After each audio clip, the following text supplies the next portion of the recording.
It is 6 a.m. from the 104.5 The Zone studios. Good morning. I'm Justin Hawkins. The Tennessee Titans 2025 Rookies Kickoff, rookie minicamp today and tomorrow with media availability tomorrow. Yesterday, the Titans officially announced the signings of 16 undrafted free agents, headlined by former Miami wide receiver and Cam Ward's teammate last year, Xavier Restrepo. You can go to TennesseeTitans.com or other outlets to see that full list. The Titans also signed 5 of their 9 draft picks yesterday to their rookie contracts, and Kevin Winston Jr., Alec Ayumanor, Jackson Slater, Marcus Harris, and Khalil Mullings. In other NFL news, the Carolina Panthers released former number 1 overall pick in 2014, Jadeveon Clowney, after just one season. Clowney registered 5.5 sacks last season, and he'll enter year 12 next season. In the NBA playoffs last night, the Minnesota Timberwolves cruised past the Steph Curry-less Golden State Warriors 117-93 in Game 2, and they evened up the series at 1 game apiece. Curry suffered a hamstring injury in Game 1 and is considered day-to-day without a target return date in sight.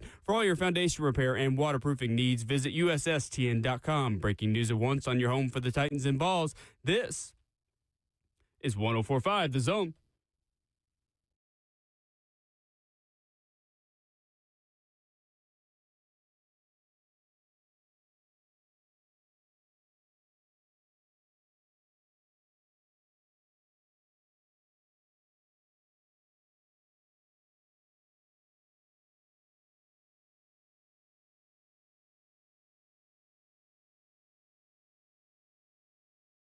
Friday morning on RKW starts right now. Your Friday on the Zone, your foggy Friday in Middle Tennessee. If you're just waking up, we are glad you have decided to wake up with us. Ramon Foster, Kayla Anderson, and Will Bowling wrapping up the week. Justin Hawkins is our producer. We've got some Titans draft picks that are official as rookie minicamp 2025 begins. We've got the best fits out of the undrafted players, maybe the best opportunities to make the roster. And we've got Brent Hubbs at 7:20 and Ron Slay at 9:20. 615-737-1045, the number. We stream the show live on 1045 The Zone TV, Facebook Live, YouTube, Twitter, or Twitch with the crew all here. What's up? Good morning. Good morning. How we doing? It's Friday. It is Friday. It's actually been a pretty long week for some reason. I don't know why. I kept on thinking like every day was one day further. But Feel that. It is Friday today. It's like that Thank goodness. sometimes, man. Absolutely. But we made it. Mother's Day weekend. I got all my plans taken care of. Got to pick up a few things today. You on the grill this weekend? Yeah, definitely. Sunday for Love sure. that. I'm on the grill. Nice. Keisha's a steak lady. She absolutely enjoys Love that. it. So that's easy for me. So I do a little surf and turf. Sunday, barring weather. So I was actually just about to go look on weather. Yeah, it should be. I think it's cool. We got past yesterday, whatever that was. That wasn't bad. I heard it was bad on Ellington. The hail downtown was hailing. I never got any in Bellevue. It was it was a little intense on that side of town. I think they said it was up to an inch wide on some hail. Really? I saw Jim Wyatt put out a picture. There was like hail covering the Titans practice field. Kidding. That'd be a memorable way to enter the wild. facility for the first time. Yeah. They're like, I thought we were in Good job. Nashville. Isn't it decent weather? Well, we got hail last week in Hendersonville. It came down really, really good in Hendersonville. So Hailstonville, not in Helstonville. It looks nice the next 2 days, City. guys. Yeah, it does.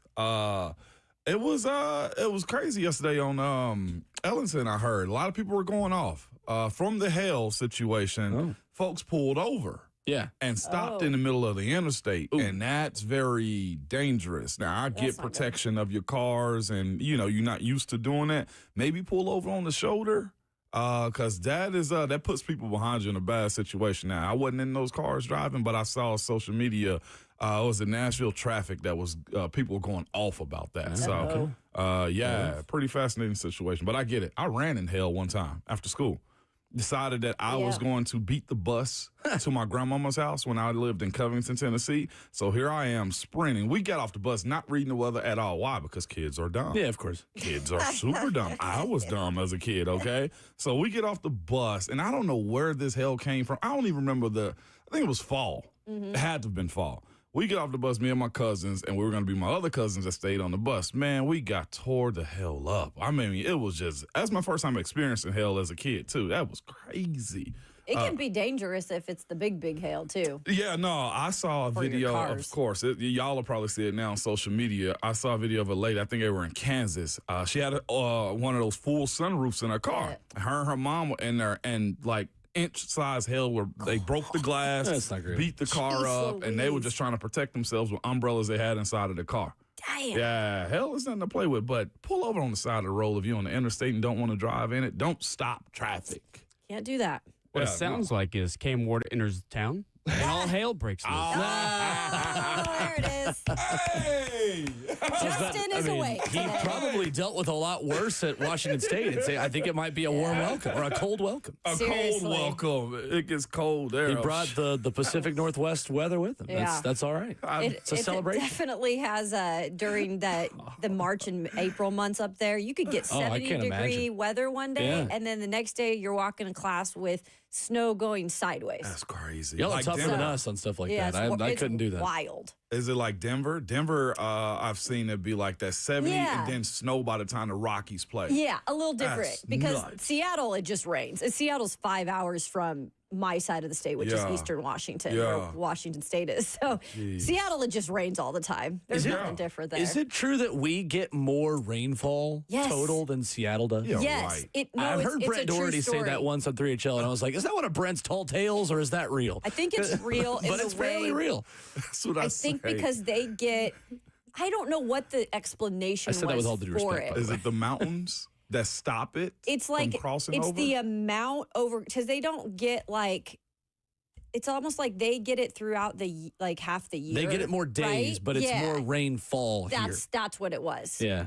That's what it was. Interesting. I just looked it up. It says Seattle, Washington averages 38 inches of rain per year, while Nashville gets 49.3. Yeah, there Isn't you that go. wild? I love Brent, by the way. Not trying to throw any shots. But he did say We're that. coming on the downside of it. I thought we diffused it yesterday on that sorry. show. Come on, I'm not trying to I start told any- Mayor not that trying was to start all in anything. good fun yesterday. always. But that is fascinating. Mayor is by far a great teammate. He's a random absolutely. fat guy, though. Oh, the most random fat guy. Yeah. And he's got a good hit rate on that I thing, know. right? Yeah, he does. He'll just throw it out there knowing, I feel like he knows he's right. The ultimate dad move. He knows he's right. He just want to say, well, you look it up right quick. And he is so huge into that, man. But and so many times on the show, I hear him say something like, whatever, Mel, shut up. That's not true. And it ends up being true. It ends up being Mayor's tall tales, like I said. Exactly. They end up being that tall at the end of The it. tall tales, that should be a segment. So the Titans made 5 draft pick signings yesterday. Kevin Winston Jr., Elikai Manor, Jackson Slater, Marcus Harris, and Kalel Mullings all in the mix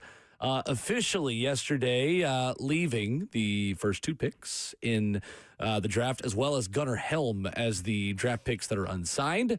Titans also make the undrafteds official, which means, guys, now we can officially hear from the team on Xavier Restrepo. Good. Finally. We've been waiting. We've been waiting like a sprinter in the blocks to talk with Titans brass about for my money, one of the most popular undrafted picks in the recent memory of the Tennessee Titans, considering he played with the quarterback and he's one of the most productive wide receivers in the history of Miami football. And Cam in his pre-draft said he wanted Restrepo here. So there was a lot of that. He has to be as of late, one of the most highly talented free agents out there. I wonder how much of that 4.8 was true. Not that it matters. If the boy can ball, the boy can ball. Okay. I wonder if he'd have ran a 4.6, would he have gone? It's a good drafted? question, right? Well, here's what the best thing about it is for him.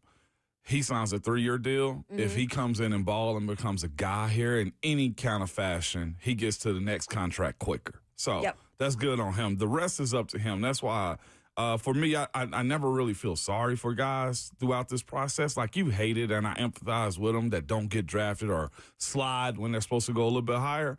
All you're asking for is an opportunity. I mean, this is the ultimate job to get. If I'm not mistaken, the rookie minimum in the next couple of years is going to be $1 million. Wow. When I came in, it was 405. That's what I thought. I thought it was around 4. Yeah, it was 4 or 5. My brother Renardo, his was 325. You see what I'm saying? So, like, you still hit the jackpot. This is the lotto. Get to the money, awesome. man. Keep the main thing, and roll forward with it. And they got a lot of undrafted free agent signings too. Yeah, and he's got that personality too that he's been through so much in his career, and I just think he's gonna fight for a spot. That's for sure. We know he's gonna do everything he can to earn that spot. So whether or not he gets it, that's another story. But I do feel like he'll leave every freaking part of blood, sweat, and tears out on that field, and he'll be marketable too. That's easily. So if he wants to. Sure. If we want to read into maybe the three guys with the best chance to make the roster, the Titans posted three guys at the header of this article at TennesseeTitans.com. Xavier Restrepo, Brandon Crenshaw-Dixon out of Florida, and the defensive tackle from Auburn, Isaiah Rakes. Jim Wyatt tipping the hand of Mike Berganzi. I'm again kidding. 2.5 months before a roster decision is made, but it does, speak to those kind of being the headliners out of all of it. Mostly defensive guys. Out of all of the signings, 16 undrafted free agents, 3 of them play offense. Brandon Crenshaw-Dixon, the tackle/guard. We'll talk more about that. From Florida. Micah Bernard, the power back from Utah, who's been productive as a Ute. And then Restrepo. The only 3 offensive players. I thought I saw that yesterday. I was like, there's no way. They probably signed a tight end or did something else. Signed 4 or 5 corners. Yeah. That's 5 undrafted corners. Let him go battle there. It raises a lot of questions in my mind, though, too, about, one, if they can find, because, considering how Kansas City found L'Jarius, in a sense, he wasn't a late-round undrafted guy. But if you can get high, right? Fourth round, if you can get high value out of your back end of your roster, guys playing a lot of special teams, et cetera. This is also where Coach Bones Fossil. His special teams, you have to have an idea that a lot of these guys are teamers or they feel like diamonds in the rough. But it still raises questions for me. Okay, like, do you know the situation with L'Jarius moving forward, et cetera, et cetera. So nobody's talked about it. I think he's going to be fine, but who knows? People keep asking me. I was out and about doing some stuff yesterday, and that's like one of the first things they'll ask about now. And I'm like, I'm going to be honest with you guys. I don't know a lot of details on this, but people are asking. I just want to put that out there. So. Nobody knows, and I doubt the Titans address it in any kind of way whatsoever. So I'm fascinated to see how it does turn out. And that's a lot of defensive players. For sure. As far as the undrafted free agents. 615-737-1045. We stream the show live, 1045 The Zone TV, Facebook Live, YouTube, Twitter, or Twitch. We'll run through the undrafted players, tell you what you need to know about some of the highlights there of those 16 players when we come back. Plus, CBS Sports' Aditi Kinkhabwala talking about the personality fit between Cam Ward and Brian Callahan. Some good stuff if you missed it at the end of the show yesterday that we will reset for you coming up next.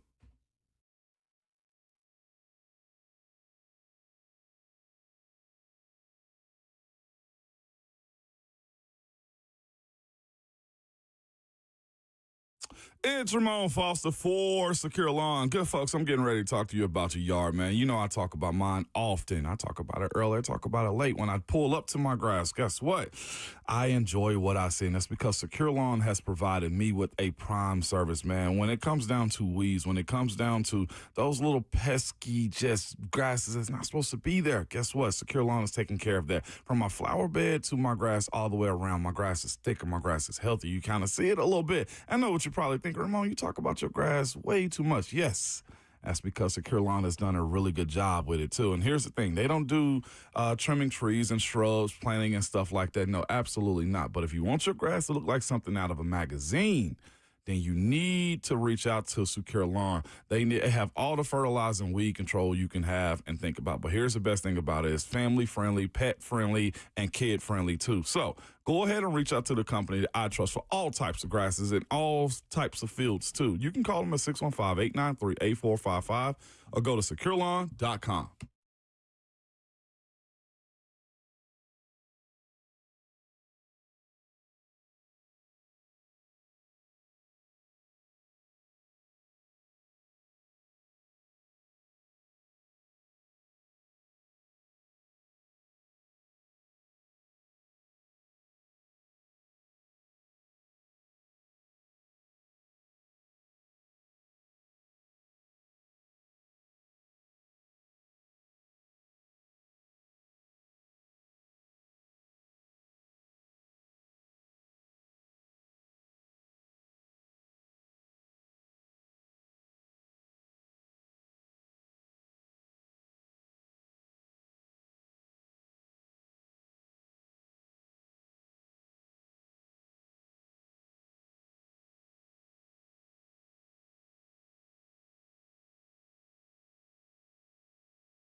RKW is brewed by Scooter's Coffee on 104.5 The Zone. Visit a locally owned location near you.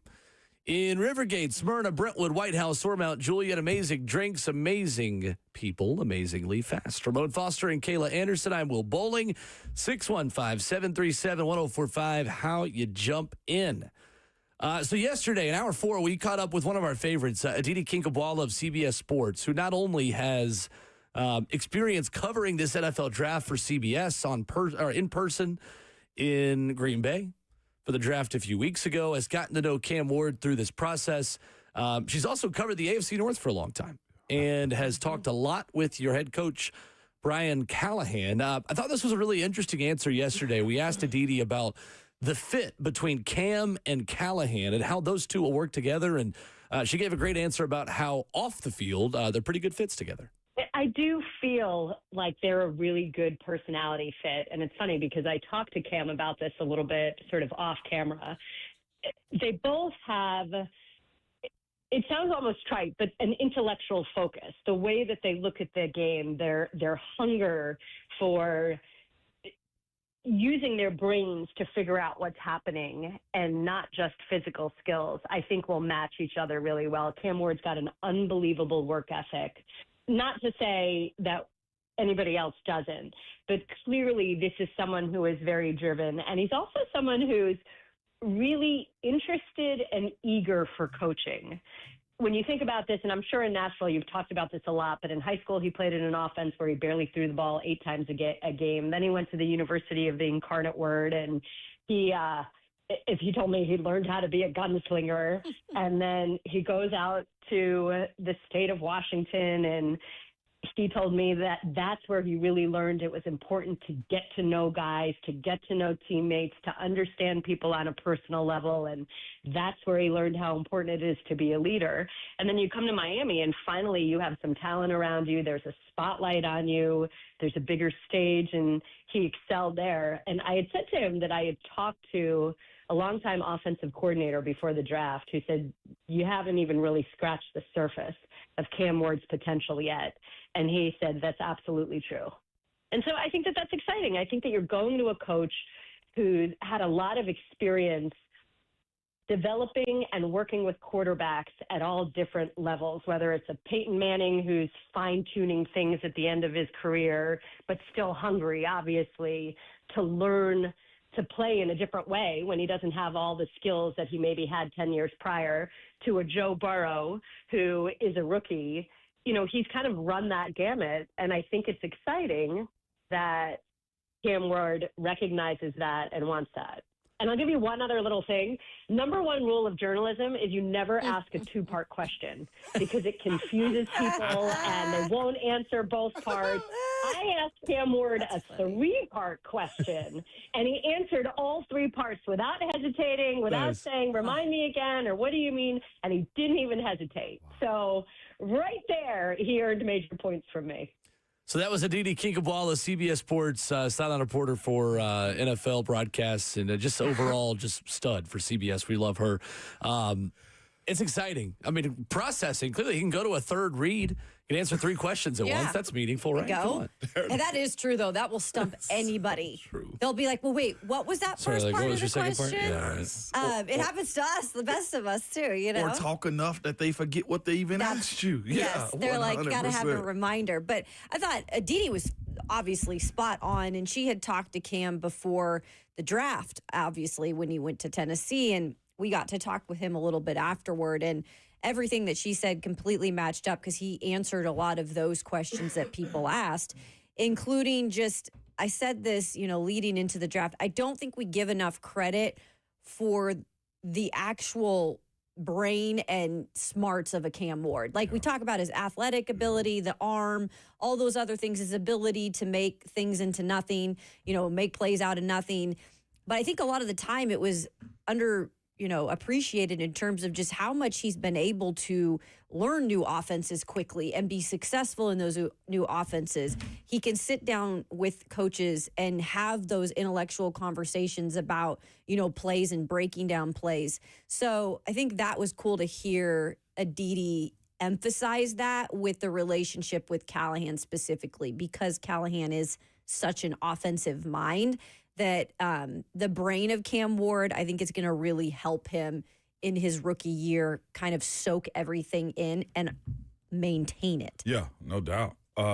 That's funny. You mentioned that things into nothing stuff, and that's what I wrote down too. Re-listening to her. By the way, she can go and then she stops. I forgot that she added that last part too. I was like, what?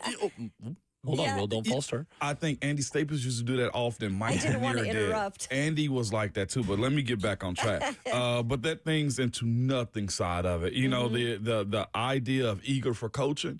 Both of those go hand in hand for me, and it's for this reason right here. And it's kind of what you want at some point.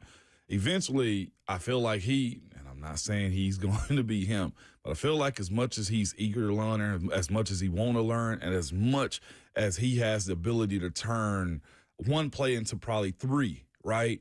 I feel like at some point he's going to be installing the offense, right? If he's able to stick with Coach Brian Callahan, you have a guy that is going to be so invested in every intricacies of the offense that is his, and everybody falls in line. And if his play matches his passion, then that's something right there. I don't know as of late. Like, Tannehill did his thing. Levis, I think, wanted it, didn't know how to get to it. And you name every other quarterback down the line, right, that had the abilities from Marcus to VY to whoever, Mettenberger, whoever else. If you can match his will and want to have immaculate detail with his playmaking ability, you would love to have a quarterback that says, I got it, coach. We're good. I'll install this. The Peyton Manning side of things, right? Yeah, we know how much film he watched. Yes, this is what you want to have out of your quarterback. I saw somebody in our chat say you got a football player. Yeah, start there first. That's cool, but have somebody that also is a playmaker. I love the combination of it, man. And then everybody speaks about the same thing too, and Aditi said it too. He's barely scratched the surface. Exactly. How many more layers does he have to have? You know, it's not like he's 25. He's, not even 22 yet. So that to me is where a lot of college teams are getting away from the young player. For sure. But like the NFL young player, you pour into him. He is 22. He'll turn 23 on May 25th. Day after my birthday. Is it? Yeah. Nice. Absolutely.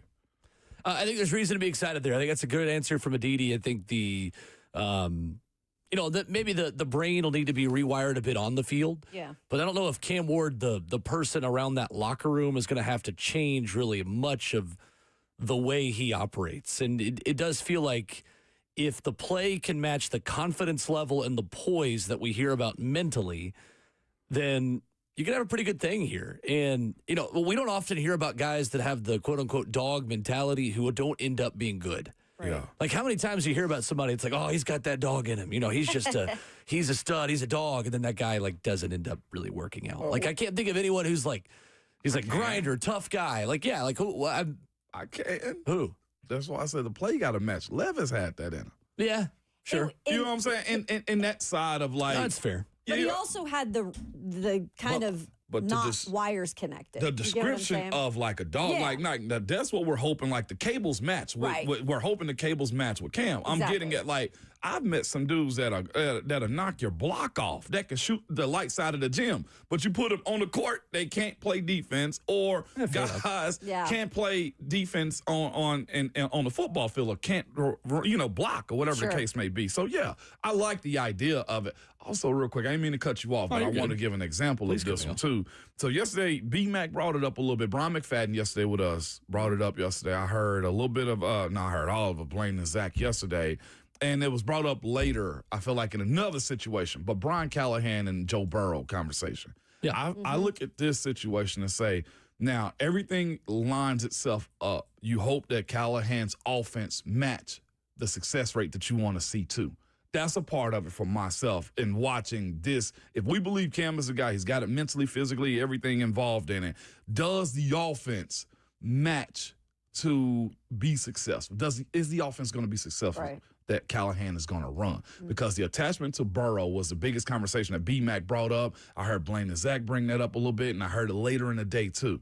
Like, just because you were with somebody, does your offense, your own personal offense, work? And that to me is why I think you see Callahan say, I'm going to turn that card in right now what Jordan Reed said, you know what I'm saying, in the conversation that he had with him, because I feel like Callahan needs this for the validation of his own, and you love to know that the old gonna work. It's a lot easier to take a QB from good to great than it is from below average to good. Mm-hmm. And there is more job security within that, and there is more, I mean, there's more potential. It's how you rebuild a franchise. You either offload that selection for a bunch of picks and fill out your whole roster, or you get the guy that elevates everyone else around it.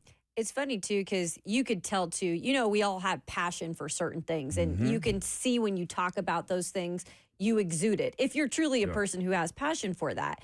When we talked to Callahan after the season, when things were not good, and the questions were coming up about, are you going to give up play calling? Are you, what do you think about, like, the ability that you weren't able to, like, develop a guy like Will Levis, right? Yeah. And you could tell, and I don't know how long he went on for, but he went on for a pretty long time about how he takes pride in the development of quarterbacks and how that is still his number one thing, to run a successful offense and to be a play caller.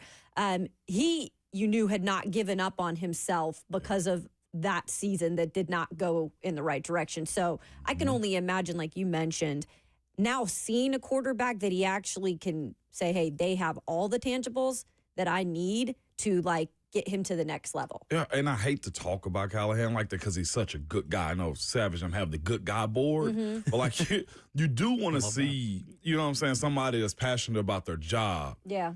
See the success at the end of the tunnel. So that, to me, is where I'm just like, all right, Callie, don't press too hard. You know what I'm saying? Right. Or people that, like, Shaq shooting free throws. Like, he wants to make them. But it's the operation actually just doing it. Like, all right, just be loose, Callie. Yeah, and I think, too, that they've talked a lot about the plan that they have for him. Mike Borgonzi said it on our show on Wednesday. Like, there is a very specific plan set out for Cam Ward. What do you think that is? Like, what could that entail? Like, certain amount of reps, certain things he has to hit in order to move himself up the depth chart? Like, what kind of plan, Ramon, do players typically have for them, like, personally curated plans when they come into a new organization? Is to get to see if you're going to compete first. That's one of the first things. Can you actually run an offense and not have that many repeated mistakes? That's the first thing first that happened, because I said the other day, like, it's not many reps that are going to be given. This isn't college where you can be out there all day long, whatever the case may be, even though they lie about 40 hours a week. But with that being said, it's that part of it first. Then you move them from the second team to the first team. How does he react to working with guys that are seasoned pros and vets? And when the defense, because the defense is going to turn it up. Denard is going to try to light him up. Can he, not even if they run a 10-play set, Kayla listeners, can he get 6 of those 10? You know what I'm saying? Like, does he know where to go in those hot spots? They will, and you know what? There will be days where they set him up for failure. I was going to ask that. Like, how often do you think we're going to go out there at training camp and it's going to be like, all right, now, Denard was told today to turn up the heat a little bit? Easily. I think that's the biggest important part of it. It is, because you want to see how he reacts. Can he actually beat it? Josh Payne told a funny story about that on his show, talking about Cam, and mentioned it in one of the I think it was actually the interview he did with Buck that we referenced a couple of weeks ago, where he said there was one day at Miami practice where Mario Cristobal told the refs to call phantom holding calls on Cam Ward and the Miami offense. And every single time he got mad and then would throw another touchdown. And then they threw another flag. And then he got back, and then they threw another touchdown. And then they threw a flag. And then 3 straight times they kept throwing flags for phantom holding calls just to see how he would react. And I remember Josh saying, like, they learned who they had that day. They learned, personality-wise who they had that day. And Cam kind of walked off, like, fuming mad, like steam coming out of his ears. He was so mad. And then realized what was going on. I'm just like, all right. That's great. Y'all want to test me? Y'all want to see how it goes today? And pass that test. Now, obviously, more difficult going up against an NFL defense doing it. But I thought that was an interesting little bit of psychology done by Mario Cristobal with him. And he's going to have one of those moments where it's trial by fire, and the script maybe isn't as long as he would like it to be as comfortable as he could be. But it's not about being totally comfortable in your first training camp. I think that's where the natural progression of him and the natural way that he's worked his way through the system in terms of college football helps him in this environment. I mean, he's just been so many different places with different teammates, different offensive schemes going up against different defenses and conferences. Like, it's almost like he's been tested in so many ways. Yeah. Now, this will be the next test and the biggest test, but that does make me feel good about how you psychologically go into this and your next big step of your career, where I don't want a dog. This is not dog on Will Levis day,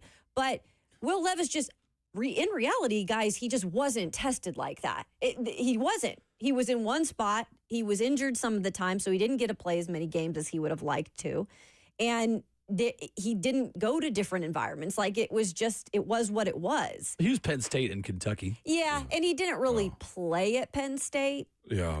Right? Like, he did 2 years at Kentucky. And the only pushback I would have is, like, he did have negative plays happen while he was playing, but he didn't show the bounce back. Right. He didn't. You know what I'm saying? And now that's the difference. Like, okay, if you facilitated more in practice, and I think they did. That day we saw that first play pick six.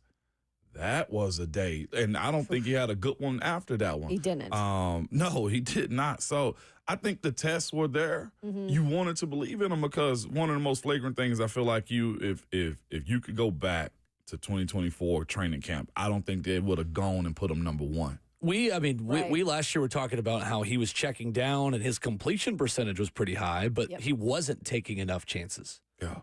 And then the season started and he was only taking chances. It was a fragile situation. Remember, they were like, we want to work on his intermediate passing. Yeah. Like, it's almost like they had to work on so many things before the season even started to even then allow Will to be the gunslinger that he was, or to be who Will really was, because there were so many things that he had to kind of not relearn, but get down first. I just think the biggest challenge with him was he was doing things in games he wasn't doing in practice. Yeah. And it's hard to coach somebody who is not having correctable behavior on the practice field that he's having on the football field. And your brain switches to a different setting, and all of a sudden you've got a new set of strengths and weaknesses that are not being coached. So then Callahan doesn't know, like, all right, do I coach the mistakes you're making here, or do I coach the mistakes you're making on the football field? Obviously on the field, but I don't think he was doing a lot of those things in practice. It was a lot of like we were talking about him just checking it down and being Joe Burrow. That's true. And then the lights came on, and he's throwing it to the other team. Makes it hard. It does. What's funny is to go back to that conversation a second ago. I've seen coaches have come into the room. Coach Tomlin, fellas, I'm telling y'all, vets, y'all got a little bit less. Y'all got less reps today. Today is his day, and y'all bet not say. It's fascinating. Y'all, it is so, because again, the game it's not easy, but like if you can play, the game come to you like it flows. You know what I'm saying? Like, I'm gonna miss a play or two. The ones that can handle the mental grind, the bad plays, and come back the next day. Like I told the story of my first day in pads. I got worked, and I think I was the one. That was my day. Sure. And it was the next day. What you going to do? And I just chose to fight, literally fight. 615-737-1045 is our number. Pete Nakos with an interesting report at On 3 yesterday afternoon. One Power 4 general manager with some very interesting comments about the future of the spring transfer portal. We got that for you next.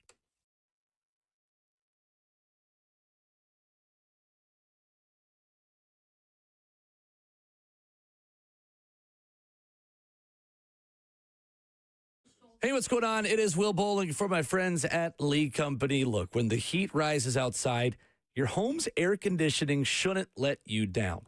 The Lee Company team is here to help keep you cool and your system running at its best with award-winning AC services.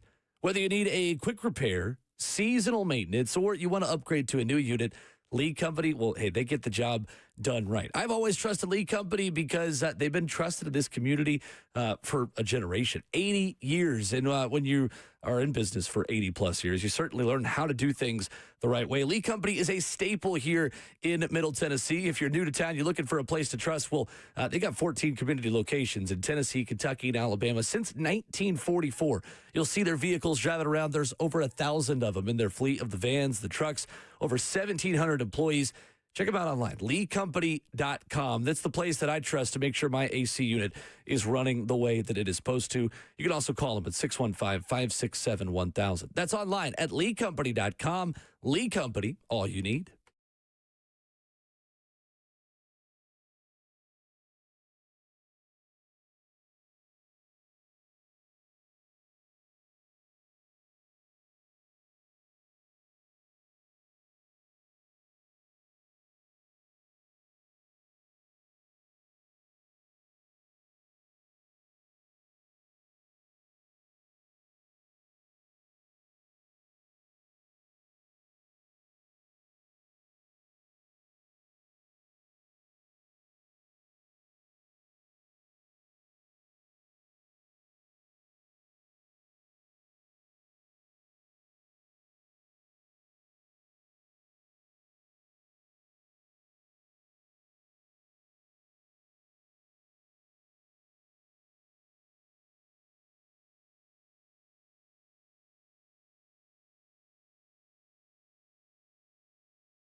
Friday morning at RKW, brewed up by Scooter's Coffee. Hope you're having a great start to your Friday. Coming up in just a little over a half hour, Brent Hubbs of Vquest will stop by. Ron Slay, of course, at 9:20 this morning. You'll want to stick around for that. 615-737-1045 is our number. So On Three's Pete Nakos writes yesterday about how the spring transfer portal's days might be numbered in college football. A Power 4 general manager says the Nico situation never happens if there isn't a spring portal. Says it absolutely never happens. Nico doesn't have the leverage to make it happen. One Power 4 general manager tells On Three, I think they're going to have one in January, and I think that's going to be it. As far as I know, that's what everyone wants. That's just common sense. When you get your team in the spring, you want that to be the team that you get. That only makes sense. All this, we've got to wait for the spring window to close, and, someone is trying to get one of my guys. The person does go on to say, the odds are higher in January, but I say that everyone is pushing for January, so the NCAA is probably going to do the opposite. Yeah, 100%.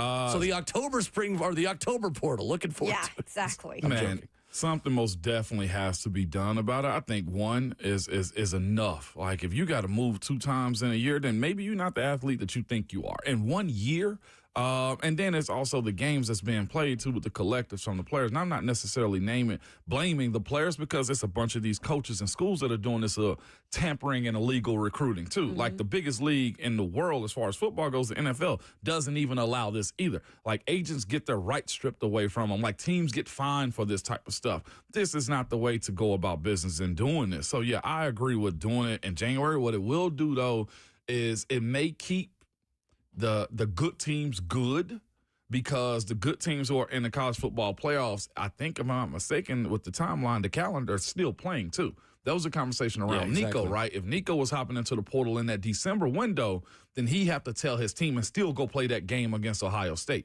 Mm-hmm. So that's what you're going to run into. This is good for the goods, but we'll see how it shakes locker rooms with guys still choosing to leave. Let's say if Bama's in it and a Bama player wants to go to Michigan. Like, you run into that wall with that type of decision to be made. Sure. But I'll say this, too. It complicates the decision. Good. For the people that's got to make it. And that, to me, is the best part of this. Good. Right. Yeah. I mean, they need to make this happen. I don't want a spring portal. I'm sorry. And the biggest thing for my viewpoint of this is that we are not talking about NFL grown men. We are talking about college athletes that, yes, they are getting paid now. They are still developing. You are still going to college to be developed into possibly at some point an NFL player, a pro. And that is the whole reason still for college. You're not ready to go to the NFL from high school in football. And I think we've overlooked just that aspect of it, because we're now just going to college because we want to get paid the most money. What happened to we're going to college to be developed than to be the great quarterback or the great wide receiver? Yeah. And when spring portal pops up, in my opinion, that screws over teams' development process also. You are in the thick of development. You have all these guys that just came for spring. You're changing bodies. You're getting them on weight programs. You're figuring out what the depth chart could be in the future. You're having competition. And that, to me, is the worst time than to say, hey, by the way, portal's now open. You might not got what you wanted or whatever out of spring.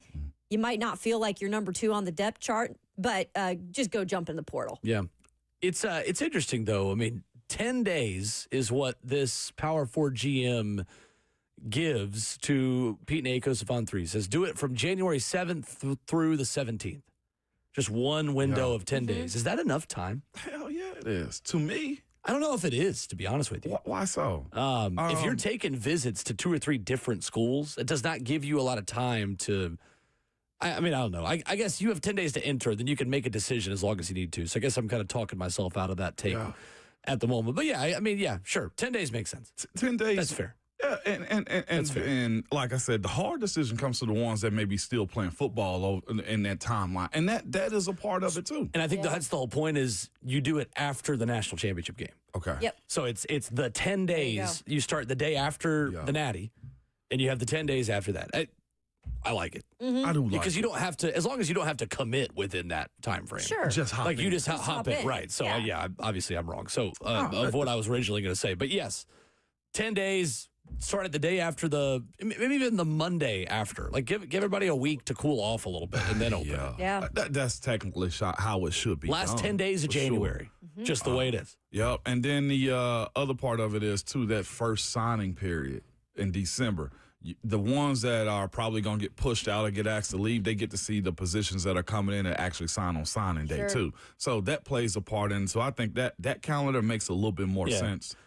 It's way too available right now. We just got to stop acting like class is the factor that can keep this from happening. Like, basketball has a portal window in the middle of March. Yeah. What do we, like, Joey Aguilar, we're going to talk with Brent Hubbs in 30 minutes. Like, Joey Aguilar is having the difficult decision of, do I drop my classes right now at UCLA to go get to Tennessee a couple weeks earlier? And it's not really much of a decision. Like, he's got to get on campus as quickly as he can to go practice with his new teammates, because Jake Merklinger and George McIntyre are also going to try to go throw with guys. And everybody's going to, the receiver's going to have sore hands in Knoxville from having to catch a lot of footballs from these three quarterbacks who want to work with them. I decided to be a little J journalist right here. Okay. I looked at, you mentioned classmen overrated. Well, I looked up what's the latest you can drop a course in college. And this is a general one, but it says 2/3 through the way through the semester, you should be able to steal. If I'm not mistaken, I have dropped classes about a month or two in. Like about a month in, it was like, this is not going to work for my schedule, and I'm already not doing good in this class, so I'm going to take it next semester. That type of stuff does happen. So you're right. The class conversation, I hate to say it. Hey, parents, put earmuffs over your kids' ears.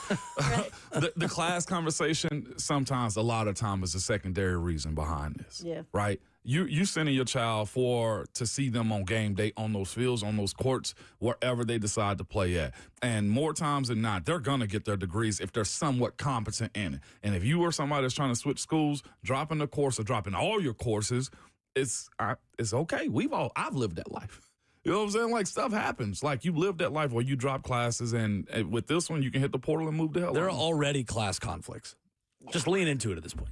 At this point. Now, that part of the class conflict, though, is when do the professors start wanting a little bit of this pie, too? Jeez Louise. That part of it. A lot of boxes that haven't been opened. Because this making them employees conversation, your line and step with the teachers or the professors. And the hiring practices to make people employees are not one size fits all at all universities. I was talking to somebody yesterday. I told you I had a conversation with somebody about their own, like, a board at UT. And it was just like, you got some of these research departments and professors that are bringing in $250 million. Yeah. It's like, for research. These are still schools. Yeah, like cancer research and that kind of stuff. Matters. The body farm, I continue to bring that up in Tennessee. Like, that forensic stuff gets spread over the entire United across States. from our cross-country course. That's what I'm saying. There's no way I could. There's no way I could have gone over there. I felt like a dead man walking a lot of times at practice. Maybe I felt like just going to crawl in a hole and join them for some of the workouts they gave us. I don't know where it is, and I never wanted to know where it was either. I'll show you. I love that kind You'll of stuff. show me? You want to know now? Yeah. It's across from Fraternity Park across the river, or Sorority Village across the river. Yeah, right. Sorority Village is right there when you get off of Alcoa Highway. So there's that, like, little Cherokee Farms area right across the river as you go down Alcoa Highway. Yeah. Right there on the left. Wow. Yeah. Not under Neyland Stadium, Michael Lower's tutor. Nashville, get ready to blush. The 6th annual Nashville Rosé Fest is coming to East Park on Saturday, May 17th. You can sip on over 100 rosé wines, plus cocktails, brews, and more. Live DJs, performance art, food trucks, and support the Tennessee Breast Cancer Coalition. Listen all week long for your chance to win a mom ticket to the Nashville Rosé Festival on May 17th at East Park, just in time for Mother's Day, which, yes, is Sunday. For more details, you can sign up, go online at 1045thezone.com/contests. All right, coming up next, the Titans have addressed and officially signed a bunch of undrafteds. Who interests you the most that's not named Xavier Estrepo? That's next. We love being part of the moments that matter, which is why we're announcing employee pricing for everyone. You pay what we pay. Employee pricing at Two Rivers Ford. Locally owned. American made. To me, fellas, this is even off script right here. Y'all go get that taken care of, okay? For the ones that have theirs, go get them something nice. Your wives, even if you have daughters, you're a granddad now, go take care of that, man. But Genesis is the place to go. They have layered necklaces, stackable rings, eternity bands, colored gemstones, heirloom pieces, man, diamond bracelets, whatever you want, man. These are the pieces she can wear to Target or to the theater. Man, she can enjoy them from years ago. Dinner out is cool. I'm going to do that type of thing, too. A thoughtful card? Man, can't wait to pick out one. But if you really want to let mom know what she means to the family, bring her home something from Genesis, man, like a birthstone ring or something elegant from Sakura. Genesis Diamonds non-commissioned experts can help you pick out the perfect gift and stay in budget. Or if you really want to splurge a little bit, check out Genesis' amazing selection of ladies' pre-owned Rolex watches. So whether it's her first Mother's Day, which is important, or her 60th, mom deserves a gift that's anything but ordinary. So go see my friends at Genesis Diamonds. Genesis Diamonds, luxury pre-owned Rolexes. They're located in Green Hills and Cool Springs.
It is 7 a.m. from the 104.5 The Zone Studios. Good morning. I am Justin Hawkins. The Tennessee Titans 2025 Rookies Kickoff Rookie Minicamp today and tomorrow with media availability and practice tomorrow. Yesterday, the Titans officially announced the signings of 16 undrafted free agents headlined by former Miami wide receiver Xavier Restrepo. You can go to TennesseeTitans.com or other outlets to see that full list. The Titans also signed yesterday 5 out of their 9 draft picks yesterday to their rookie contracts, and Kevin Winston Jr., Alec Ayumanor, Jackson Slater, Marcus Harris, and Kalel Mullings. In other NFL news, the Carolina Panthers yesterday released former number 1 overall pick in 2014, Jadeveon Clowney, after just 1 season. Clowney registered 5.5 sacks last season and will enter year 12 next season. The Panthers also placed running back Jonathan Brooks, a second-round pick back in 2024, on the physically unable to perform list as he recovers from his second ACL surgery in just 13 months. He will miss the entire 2025 season. In the NBA playoffs last night, the Minnesota Timberwolves cruised past the Steph Curry-less Golden State Warriors 117-93 to take Game 2, and they even up the series at 1 game apiece. For all your foundation repair and waterproofing needs, visit USSTN.com. Breaking news at once on your home for the Titans and Vols. This is 104.5 The Zone.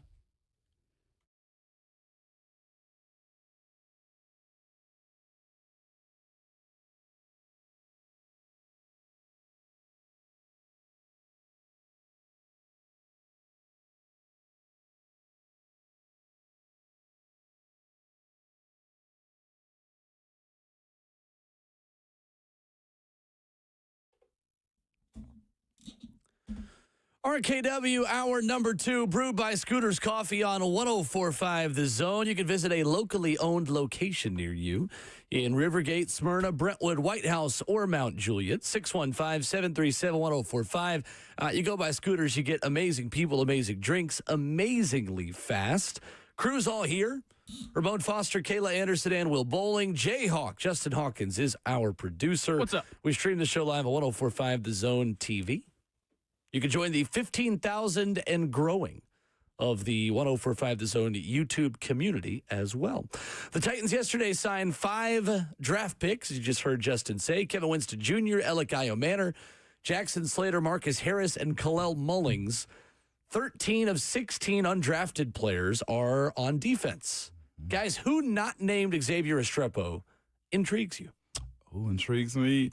It's because of the size more than anything. Brandon Crenshaw Dixon. Ah, damn, you tucked mine. Yeah, to be quite honest with you. And we can have them both. You go ahead. I'll wait on you. No, you're the O-lineman, man. You got to, and I'll just add in the trickle in. I'd much rather hear that then.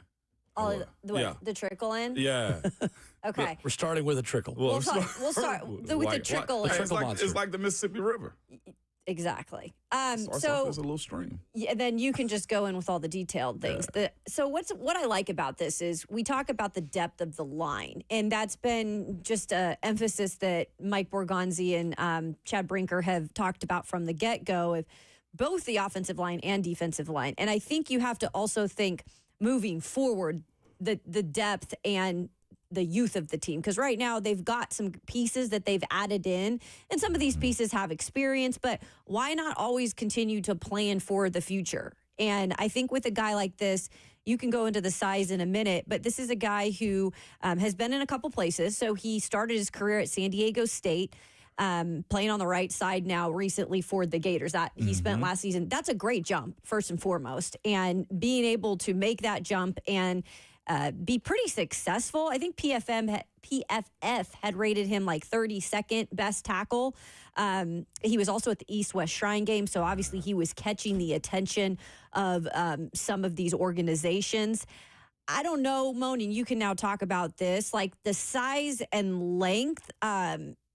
I love that, but how's the athleticism? I think that's the one thing where you're thinking, like, can he take it to the next level with the athleticism? First thing, the size, amazing. 6'7", 316 if it's what he's listed as and what he plays as. It's probably close to it.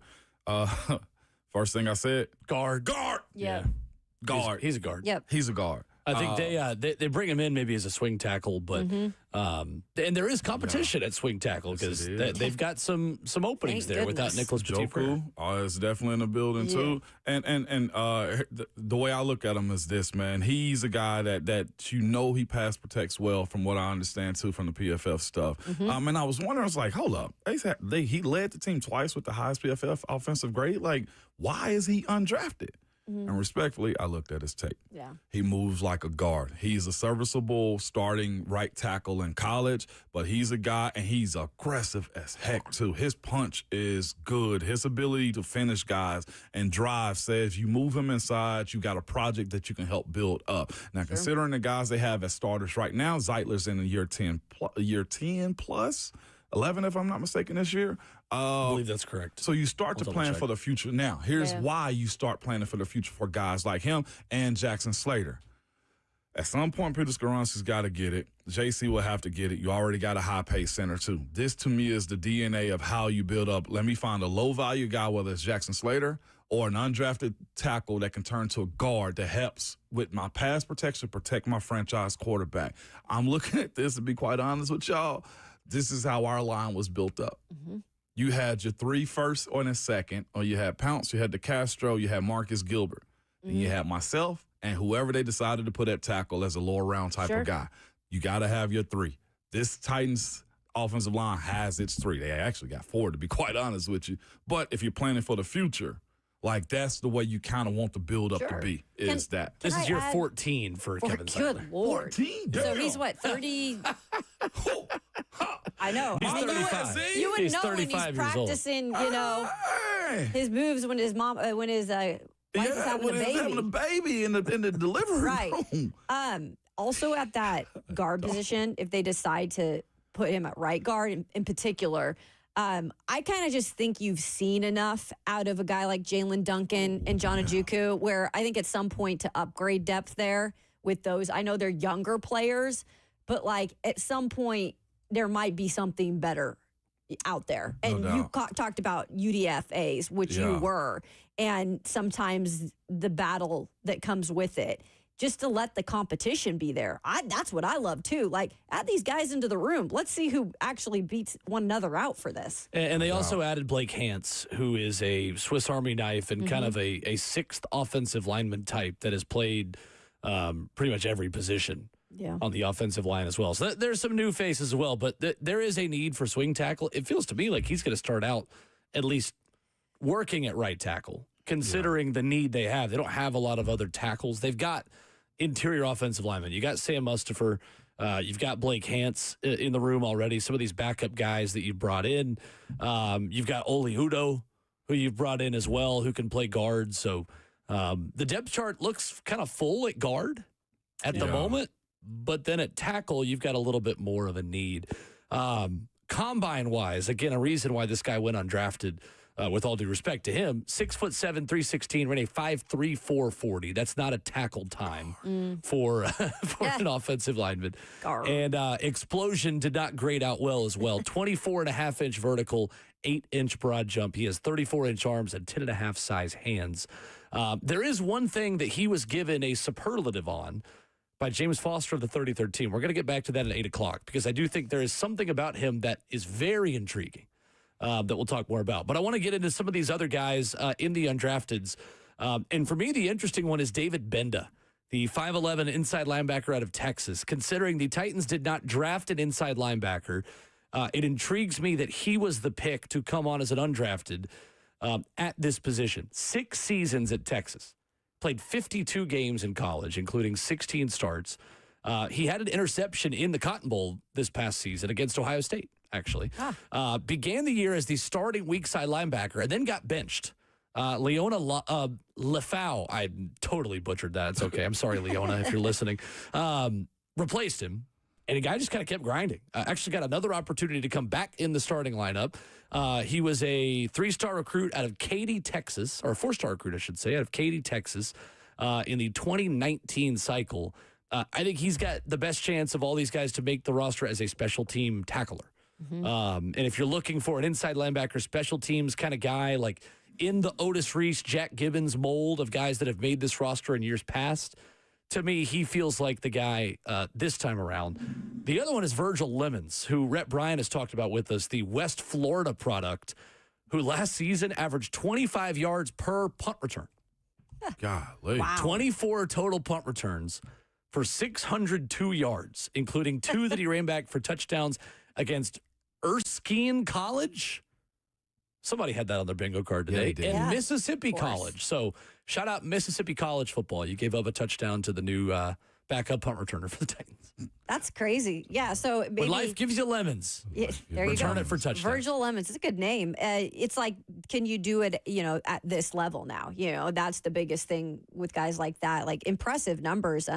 And interested to see if he can stick around because, again, you need as much special teams help and plays this year as possible. With Bones being the guy, also, Bones sees a guy like this and says, maybe I can work with something like this. It is certainly an option to have that doesn't force you to keep a wide receiver that can only do punt return stuff. It gives you the ability to keep a guy that might also be able to be a tackler on special teams as well and doesn't hold you to just, keeping a Mason Kinsey type on the team. Oh, no. With all due respect to the cockroach. Getting guys with more with more roles than one, right? Not just buying every utensil in the store just to do one job. I got a quick shout out real quick if y'all don't mind, man. Real quick. Shout out to the 2025 girls flag football champions, man. Ravenwood won last night, sure did. And even a cooler shout out, man, to Morgan Collier. She's the first girl in Williamson County to get a scholarship in flag football. She's going to Alabama State. By the way, I didn't even know they were giving out scholarships for flag football like that. But that sport is steadily and quickly rising in the state. And if y'all love footballing, I'm a flag football advocate, by the way. I love flag football. My partner, Rand Carthon, daughter, plays on that team, too. Nice. That's so cool. Awesome. So that's shout out to them, man. That's a huge thing. I know Beach has a team, and a lot of have them also. So, man, that's major to get a scholarship for flag. Way Very to go, cool. ladies. Tennessee Titans have done such a good job investing and giving that a spotlight. Yeah, I know they tweeted it out yesterday. We'll retweet it here from the show account as well at Ramon Kayla Will. But the first ever TSSAA flag football state champion. Good for the state association getting involved in that. So cool. Man, that took off with like a wildfire. The sport of flag football like that, man. Golly, I know some grown men that continue to play flag football. Ron Slay in the F&M Bank chat says, took down my Firebirds. Oh, wow. Play pro con. I know there's a lot of counties that have done it, but I know Williamson County and Metro Nashville both have been on kind of the leading, the forefront of this and have done a terrific job with it. So that's awesome. I heard that they beat them. They beat a Pearl Combe on a 2-point play at the end. Ended up getting safety at the end. Yeah, it got intense. That's they crazy. won by 2. They won by 2, wow. which is crazy. So I had to do a quick shout out right quick, That's man, good if y'all stuff. don't mind that. Coming up next, our Vols insider, one of our 2 Vols insiders that join us every week, Brent Hubbs of Vquest, will give us the latest out of Knoxville next.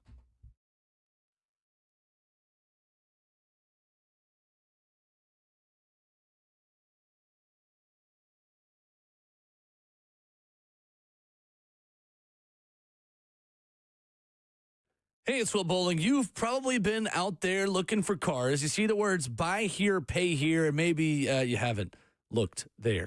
And most of those dealers, right, they have certain reputations. But I'm here to tell you about a place with the best reputation, a different kind of reputation. That's Nolensville Road Automart. I trust these guys. You should too, for a few simple reasons. They've been doing business in Nashville for 61 years. Nashville natives that only sell clean title cars under 12 grand. So if you're new to town and you need a place you can count on, they have got you. They know the area. They know the market. Maybe you just need that first car. Don't want to break the bank. Want a car affordable for that 16-year-old in your family? Well, they are great at that. And if you don't just want to take my word for it, check out the Google reviews. They're excellent. One location on Nolensville Road, close to Thompson Lane. They will get you in and out in an hour or less. 615-242-1279 is the number. The best part, they're the oldest buy here, pay here in Nashville. They'll work with your own financing if you got it. Flexibility, transparency, and honesty. That's why I recommend Nolensville Road Automart. Call them at 615-242-1279.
RKW Brew by Scooters Coffee on 104.5 The Zone. You always write it down. 7:20 on Fridays when Brent Hubbs joins us.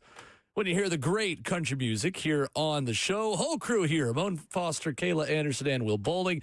Good morning, Brent. How are you? Well, I feel a little bit like Frank Costanza this morning, Will. I got a lot of problems with you guys, and you're going to hear about it, okay?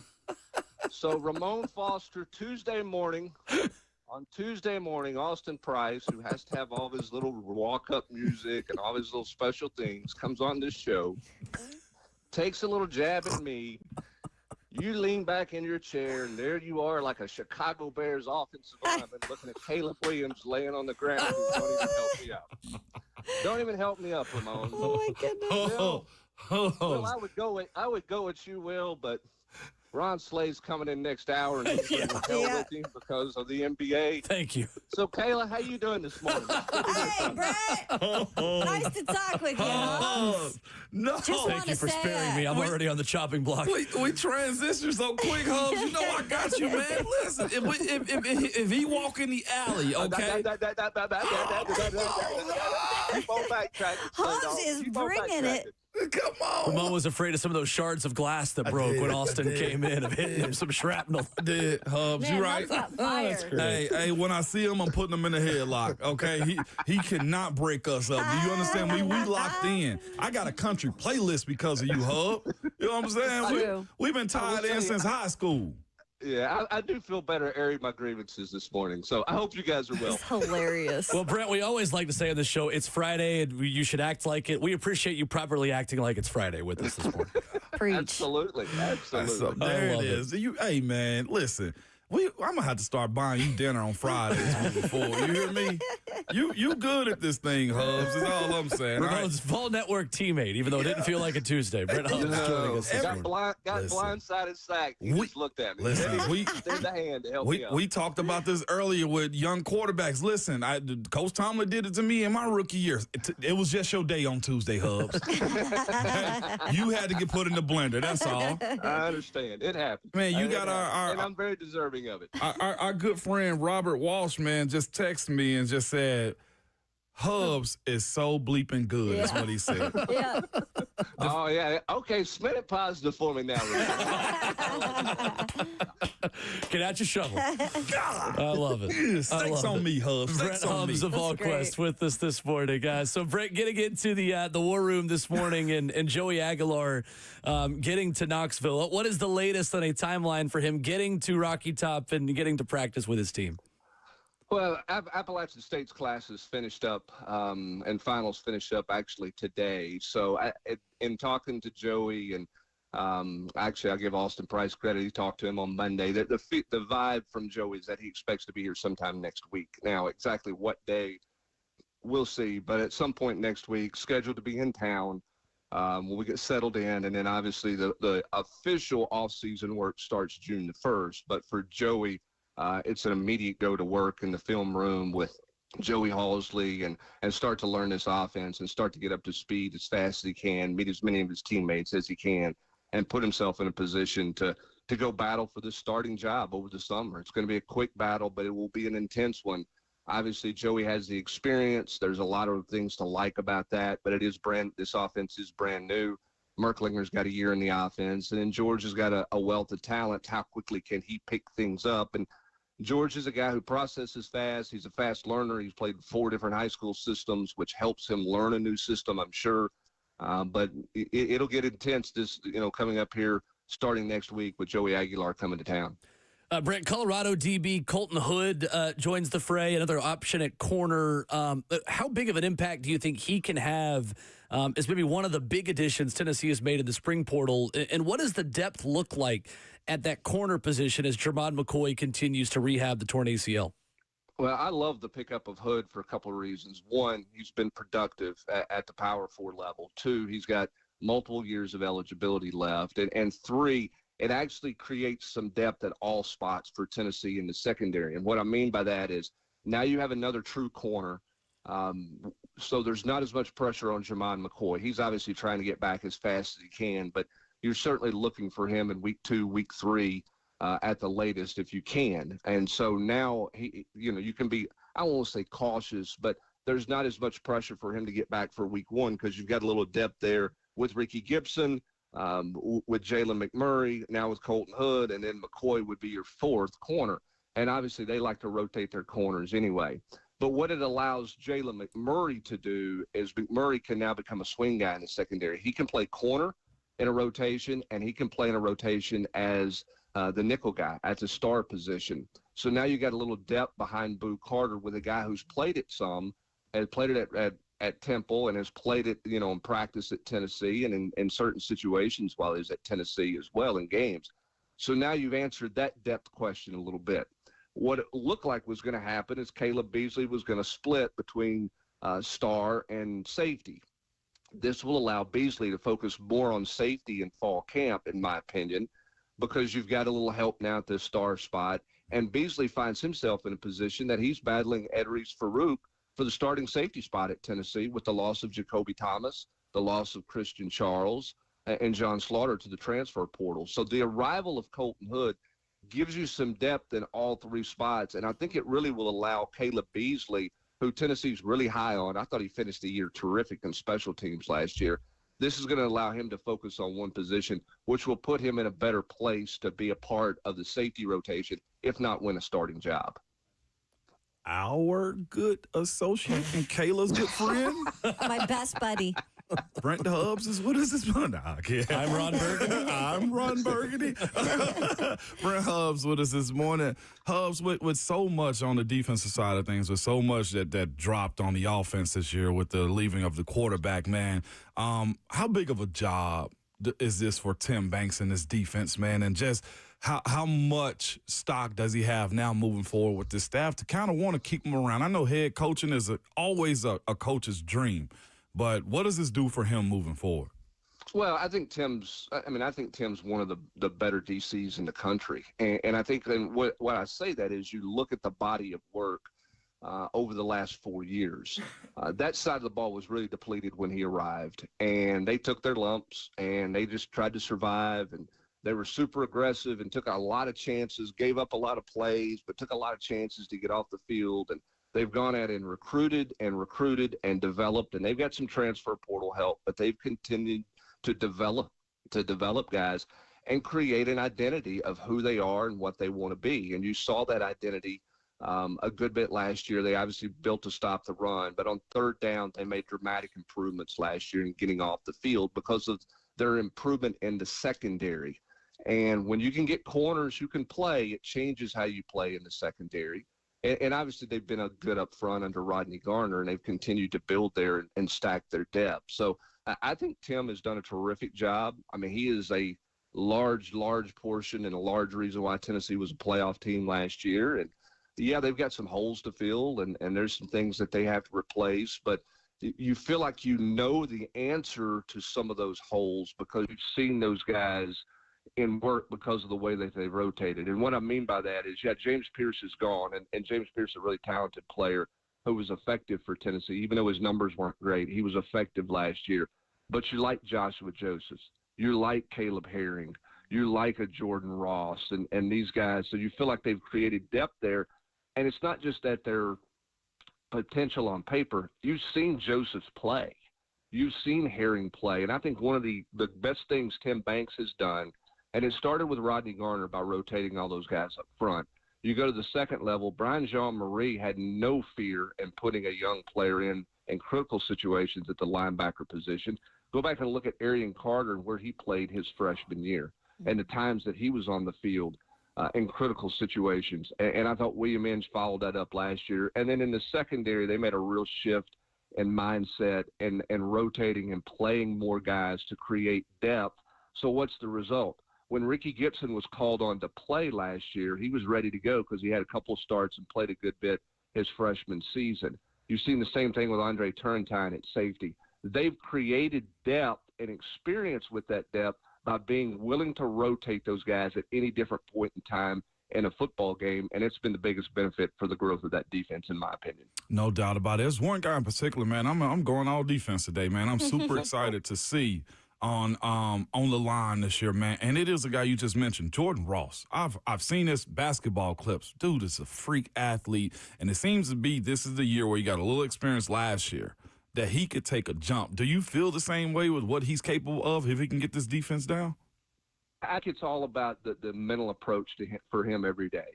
And he has got to make, and it's normal, it's youth, right? You've got to make that shift of relying on your athletic ability and really diving into the nuances of playing the position at the college level.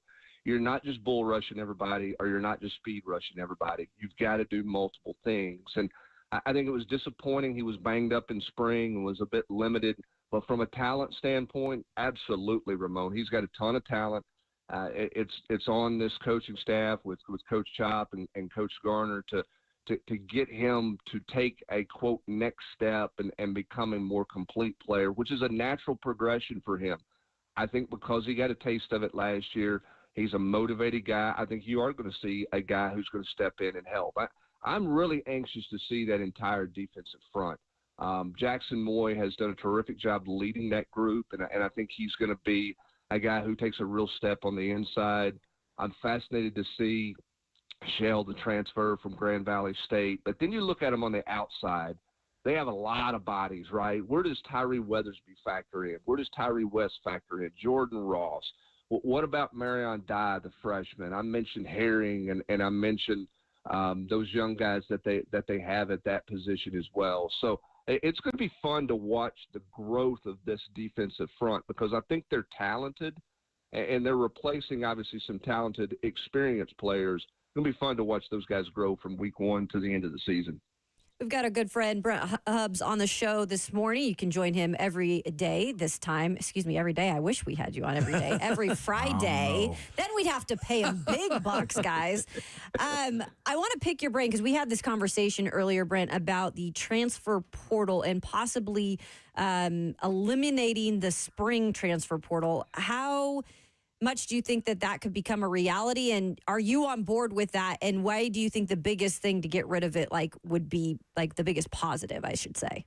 Well, coaches are begging to get rid of it, and it's kind of funny. I mean, there's two sides of it, right? I mean, there are times that you need players. Somebody has an injury in the spring or something happens and you end up having a need there.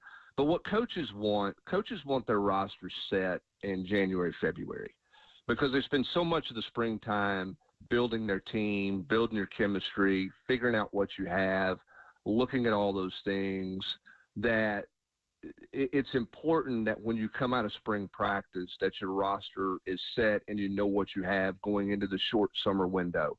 And that window continues to get shorter as we play games up into August.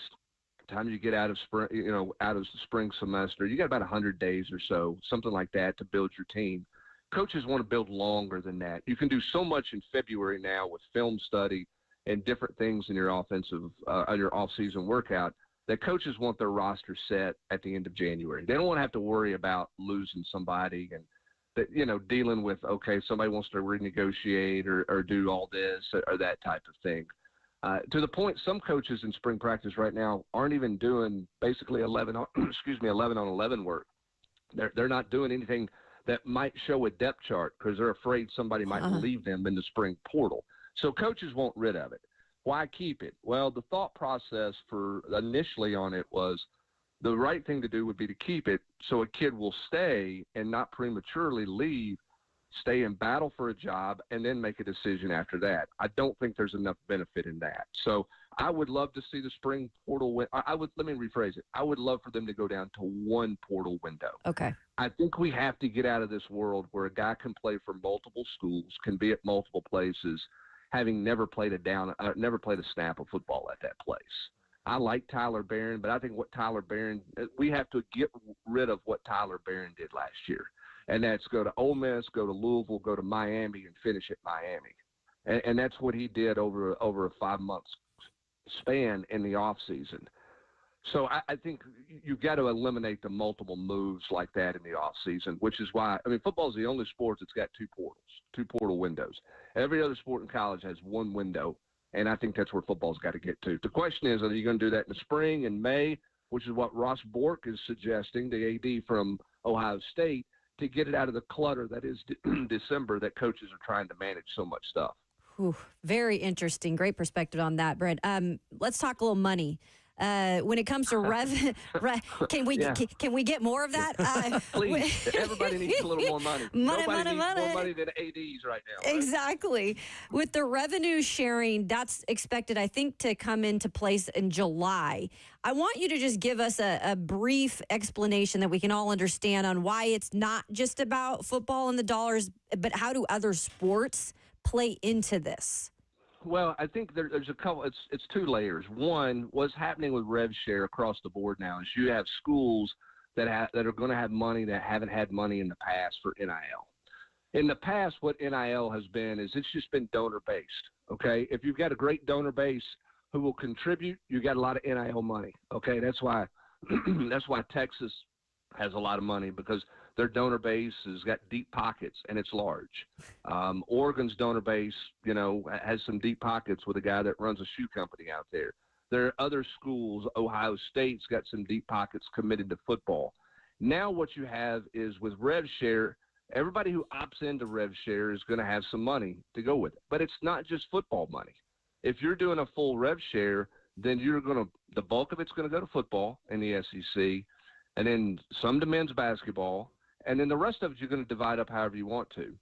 So for, let's say, baseball, for example, in baseball, now you're going to have schools in this league that have money for baseball that haven't had NIL money for baseball through the donor stuff. So so now I don't want to say leveling the playing field, but you're creating, more money across the board for various student athletes, which means if you're trying to stay above those teams where the elite NIL schools have been, then you're going to have to contribute more money, because what you were paying now, everybody's going to have some money in that pool. And now if you want to be above them, then you're going to have to find more money. And that's the thing with the House settlement and rev share. Everybody says, hey, this is going to create some guardrails. It's really not. It's going to continue to create the haves and the have-nots. So what's going to happen is everybody's going to have money, and then the haves are going to add more money to it. Okay, it's not a salary cap where it's going to come out and say, hey, you can't spend more than $15 million on football and X number on basketball and X number on your other sports to get to 20, and that's all you can spend. No, man, this is, you can spend that, and then the elite players in your program are going to get money on top of that through donor NIL, which is not going away. And that's why you're seeing Nick Saban and the president and a billionaire donor at Texas Tech now creating another committee to talk about how to fix it. And, we'll see if anything ever comes from that. Brent, quickly on the way out, there's a local prospect here in Bell Buckle, Joel Wyatt, and I know there is a lot of buzz around his recruitment. 4-star prospect, top 75 player in the country, according to On3. Tennessee in the mix. Vanderbilt pushing really, really hard. Will be one of their best commits ever if they were able to get him. What are you hearing about his recruitment for a local prospect who is certainly trending for a number of SEC schools? Yeah, good player, first of all, really good player. And I think that one's kind of all over the map. I mean, he is interested in a lot of schools. He's not ready to, quote, narrow it down at this point. But certainly Tennessee is heavily involved in. They've been involved there. Ole Miss is involved. Vanderbilt, as we just talked about, with some rev share, there's some money there that they haven't had in the past. That's put them in the conversations. How do you use that money? Do you want to use it for the transfer portal, or do you want to use it for high school players as well? So I think that Joel's recruitment is going to be interesting in the month of June. The month of June is really wild when you've got a lot of guys taking their official visits and then looking to make a decision after that. And Joel's trying to get a handle on things, because this recruitment is really blown up, because he's a terrific athlete who's a really good player who a lot of schools want to see. And LSU's there. Vanderbilt feels pretty good where they're at. Ole Miss has been in there. Tennessee's certainly been in there, and got to get him on campus, and are trying to get him on campus as much as they can over the course of the next 6 or 8 weeks. Great stuff as always with Brent Hubbs of Vquest, who joins us Fridays at 7:20. We appreciate all the info, and go and get a Vquest subscription for you, for your mom, for your dad, for anybody in your life. It is the best info you can get on the market. Brent, Always excellent. Thank you, sir. Appreciate you. Yeah, you are. You are always excellent. Thanks, guys. Hey, Thanks. Will, good luck to you next hour, my friend. I'll be watching. I appreciate it. Thank you. Thanks, I need all the Brent. help I can get. Oh, my There's goodness. Brent Hubbs with us here this morning on the show, brought to you by Ascend Federal Credit Union, your financial partner for every stage of life. The best of the best, Brent. He's Hubbs. so funny. He He was is. bringing fire this morning. I was like, that was another side of Brent I hadn't seen I've before. seen it. Yeah. I've seen it. I love the it. way him and Mike go at it, too. great. This is a lot of fun banner, man. Oh, sure. There is a player that got released yesterday, a Titans legend, as Buck Rising would say. Do you want him back for a second? Spin around the block. We'll talk about that next.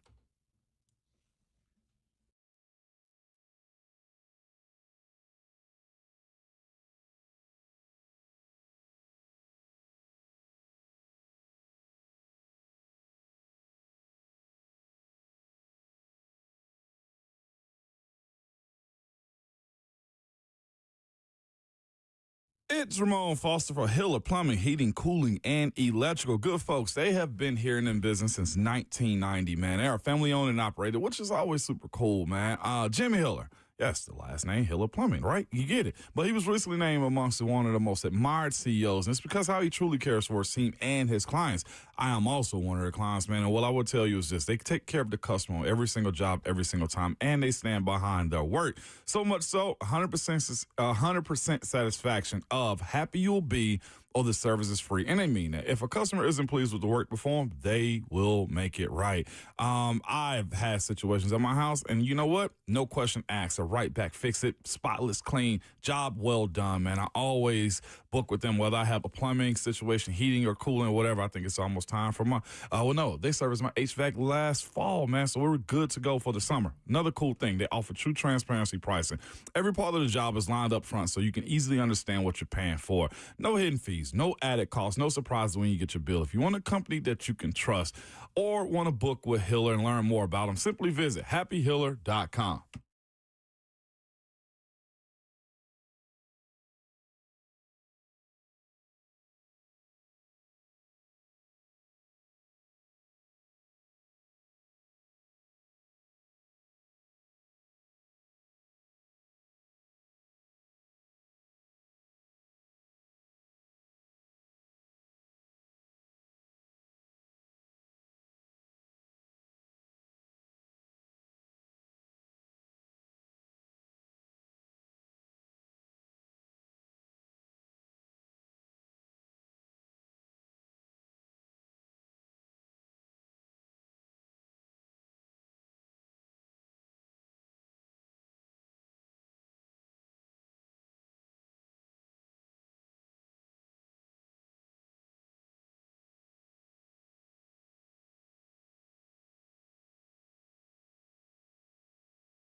Friday morning at RKW, brewed by Scooters Coffee. Visit a locally owned location in Rivergate, Smyrna, Brentwood, White House, or Mount Juliet.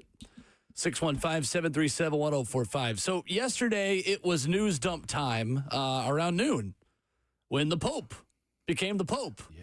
A bunch of teams dropped news that they just kind of slid in there. Of course they did. Friday news dump has nothing on the Pope news dump. And Jadeveon Clowney was cut by the Carolina Panthers. You want him back? Nope. Okay. Do I want him back? If it didn't work the first time, why the hell would you do it again? Taylor, quick answer made me feel like I was going to be a fool on this one. I was for his price. I heard, I think 3HL talking about it a little bit yesterday. Spot Track said his potential price could be about $11 million. I don't want him for that. Yeah, not for that money. That's for sure. I think that's not law, I don't think. I'd run it back because here's what I do know. The effectiveness of what he can do, just be a disruptor, there's a value in that. Now, for the price, if we play the game show that I watched at my grandmama's house and I was playing hooky, the price is right, I'm all in for it. The price. Yeah. I look at it as just the theme of what the Titans have done since Mike Borgonzi has come in. Like, remember who they already got rid of with the Titans that, weren't even here for a year and they decided to move on. That's true. So I don't see, I guess, this fitting their model of what they're doing right now. Could he still have some stuff left in him? Absolutely. But I don't know if that's the right fit of where they're going. I mean, it does fit the model of a guy at 32, probably on a one-year deal. Yeah. Is that part for me? The personality may be a different story, but the profile of the player and where he's at this point in his career at a position of need, I don't think it's worth just totally being out on from the beginning.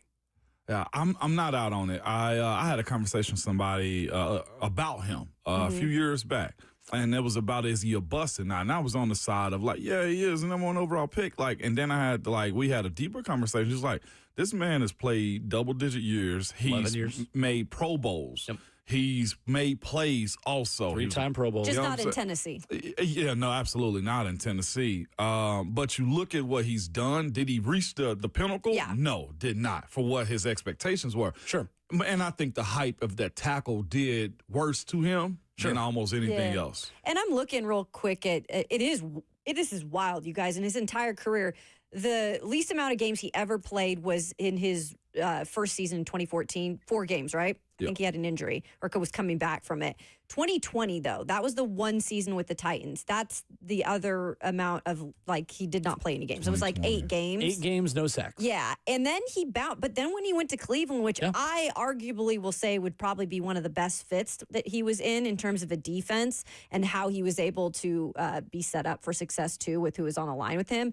He was great, and he played in a lot of the games. So I just guess it would be the fit, too, that would have to work here. And I don't know if he's set up for as much success with what they have here right now. The profile of player the Titans need at edge rusher does not fit Jadeveon Clowney's skill set. If the Titans had not signed Draymond Jones, I would say, yes, go get him. Mm-hmm. But Draymond Jones is a better version of what Jadeveon Clowney gives you.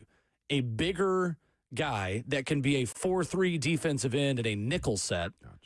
And not as much of a speed pass rusher with bend and motorcycle lean, as Coach Mack would say, around the edge. That's what the Titans need, to me. Because if you're going to put Draymond Jones on one side, I think you need more of a technician, speedy, quick off the ball pass rush specialist opposite him. And right now, the best one of those that you have is Femi Oladejo. Right. Because Arden Key is not really that either. Arden Key is another guy that, in my estimation, correct me if I'm wrong, can set the edge a little bit and is a little bit of a bigger edge that's not known for his quickness off the edge. Yeah. He's got strengths. It's not a knock on the player. It's the profile of player that you are still looking for at that position. Sure. I don't think Jadeveon Clowney fits that element of it. Now, 32 years old, veteran, been around the block, 9.5 sack season, career high with Baltimore 2 years ago. That fits, maybe on paper. Right. But the size, the strength, the profile of what the player does to me, I don't think there's a major need for another 4-3 defensive end type. Also, would he want to come back here? I know it's a new staff and everything, but Vrabel's actually the one that kind of brought him here. It's true. You know? After their time in Houston. Yeah. The fact that they got so much more out of him in Cleveland the following year, I think spoke to what their 2020 season was in a sense. And it wasn't a bad one. It was just maybe the scheme didn't fit for him. And I know, what's the DC name that was up there? The one that had the in Cleveland? Gate.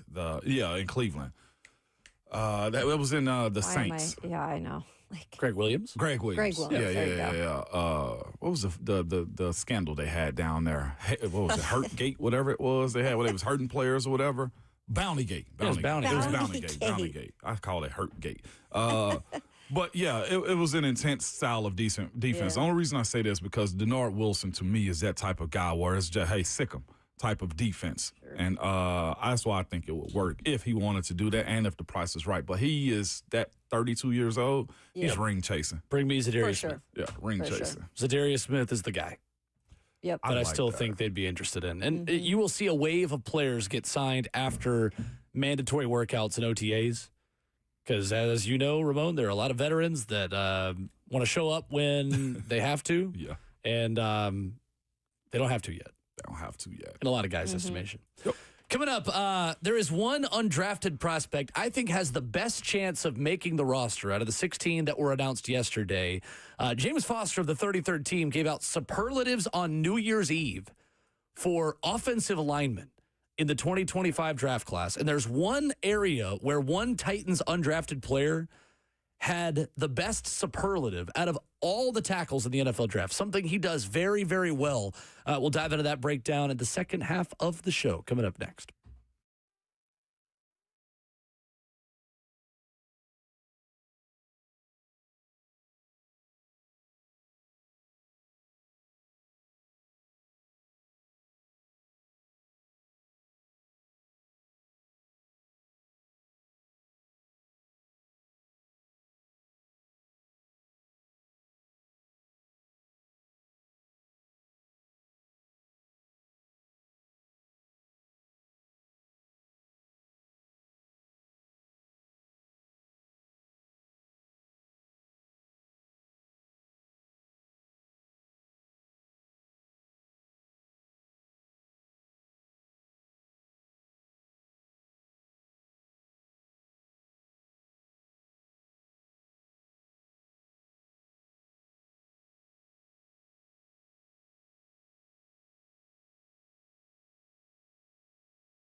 It is 8 a.m. from the 104.5 The Zone studios. Good morning. I'm Justin Hawkins. The Tennessee Titans 2025 rookie class kicks off rookie minicamp today and tomorrow with media availability and practice tomorrow. Yesterday, the Titans officially announced the signings of 16 undrafted free agents, headlined by former Miami wide receiver and quarterback Cam Ward's teammate last year, Xavier Restrepo. You can go to TennesseeTitans.com or other outlets to see that full list. The Titans also signed 5 out of their 9 draft picks yesterday to their rookie contracts, and Kevin Winston Jr., Alec Ayumanor, Jackson Slater, Marcus Harris, and Kalel Mullings. Tennessee Vols baseball takes the mound this weekend in a 3-game series in Knoxville against in-state rival Vanderbilt Commodores. The Vols are looking to avoid their 4th straight SEC weekend series loss. Meanwhile, the Commodores, they're looking for their 2nd straight SEC series win. First pitch tonight is at 4:30, and junior pitcher Liam Doyle will get the start on the mound. You can hear it right here on 104.5 The Zone, joining in progress in the 3rd inning right after 3HL. For all your foundation repair and waterproofing needs, visit USSTN.com.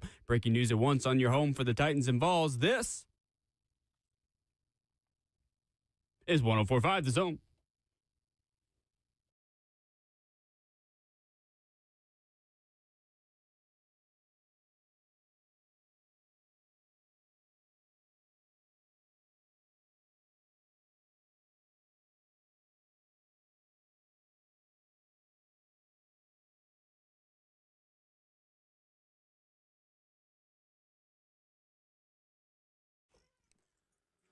RKW on 104.5 The Zone is brewed by Scooters Coffee, locally owned and locations all around you in Middle Tennessee, Rivergate, Smyrna, Brentwood, White House, or Mount Juliet. Amazing people, amazing drinks, amazingly fast. It has gone amazingly quickly on this Friday morning as we head into the second half of your Friday morning show. Ramon Foster, Kayla Anderson, and Will Bowling. Justin Hawkins is our producer. And coming up in 20 minutes, the RKW Hypothetical Series continues with a topic on the Houston Texans and C.J. Stroud that I'm sure will get the people going here coming up very shortly. In the F&M Bank chat, you join the YouTube community at 104.5 The Zone TV, youtube.com/1045 The Zone TV, where you can find us. You can also watch us on Facebook Live, Twitter, and Twitch. We recommend YouTube. It's where the environment, where the community is most lively. So you can hit us up there and chat with us during the show. So Brandon Crenshaw Dixon, guys, the tackle out of Florida, is an undrafted free agent signed to the Titans, one of 16. In the NFL, we like to follow the money to determine whether or not a player has value to a team, literal monetary value. Guys, Brandon Crenshaw Dixon got a $245,000 guaranteed at signing. Hold on, say what again? Yeah. A little money. Brandon Crenshaw Dixon with the Titans, they shelled out a big guarantee.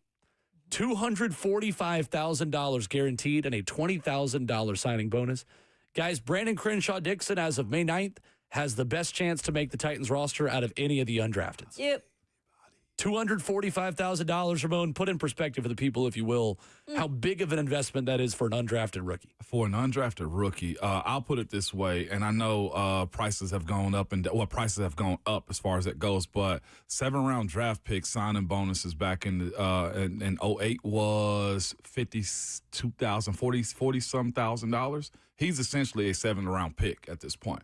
The 240 is at minimum your practice squad, sir. From my understanding, practice squad used to hold at about 180,000. He's guaranteed 240 plus right now. Shout out to our teammate here, Blaine Bishop, who's an 8th-round pick. He is in the same conversation as Blaine. They can turn himself into something, is what I'm saying. Like, the opportunities for him are higher on the list. He might start off with the 3s and eventually move up to the 2s quick. He's a project. At minimum, he walks away with a nice bag, man. So that is big time for him. Not just that. That, to me, each team can do that, but each team can have a priority free agent. He is the priority free agent based upon that signing bonus more than anything. And just to give it just a little bit more perspective, I got $8,000 for mine. Oh my gosh. With no guarantee. Really? As an undrafted. Yeah. And that's about You fair. played 11 years. So that's like what would that be now? Let's say. That $8,000 probably from 09 to here, that'd probably be about 20. Okay. In today's Wow, that's money. a lot of- Yeah. So that's essentially what they're doing. They believe in him, and it's on him to believe in himself to go get this. That is huge. Congratulations, my guy. Yeah. We talked about him earlier. That was I that can was even the say one this guy. as a Gator, as a Tennessee fan, going to a Gator, I'm rooting for you.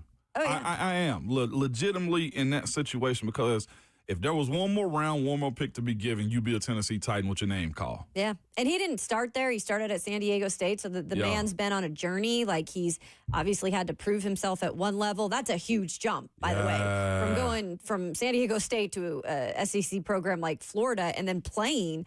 I think this guy, we talked about the size of him. He's 6'7", 300-something pounds. But he also, from the research I was doing also during the break, is he's got a great football IQ, which who's drooling in terms of that is Bill Callahan. I mean, to be able to get his hands on some of these guys that were undrafted too, to maybe just get in that room and see how they can pick up things, I think that's a plus for this young man. So James Foster of the 33rd team, a high school classmate of mine, I've known James since I was in the 6th grade, does a great job doing draft stuff and scouting prospects. On New Year's Eve, gave out superlatives to the offensive line class. Heaviest hands in the entire draft class he gave to Brandon Crenshaw-Dickson. Said he is an underrated day 3 offensive lineman with the heaviest hands in this class. At 6'7", 322, he already has plenty of natural strength as a pass protector, but his strike power erases defenders' momentum on impact. James writes, against bull rushes, Crenshaw-Dickson meets power with power and stalls the initial surge. He can also knock speed rushers off balance and prevent them from turning the corner. James said he also considered Jalen Rivers, Will Campbell, and Tyler Booker for this superlative. But he's got heaviest hands in the draft class as Brandon Crenshaw-Dickson. Ramon Foster, what is the value of heavy hands as an offensive lineman, and what does that mean that he has the heaviest hands maybe in this draft class? That lets you know that his technique is good, number one. When you got hands that are that heavy, you keep your head back because you have to.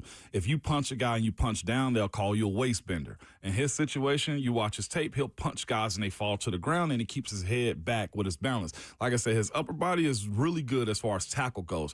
His lower body and the way he moves, in a sense, is a little, I'd go a step down than what an NFL tackle is, which is why I would bump him to the inside. Now, at 6'7", my playing height was 6'6". I'm 6'5" and 5'8". He can move inside. Now, the way I do it, I'd move him in.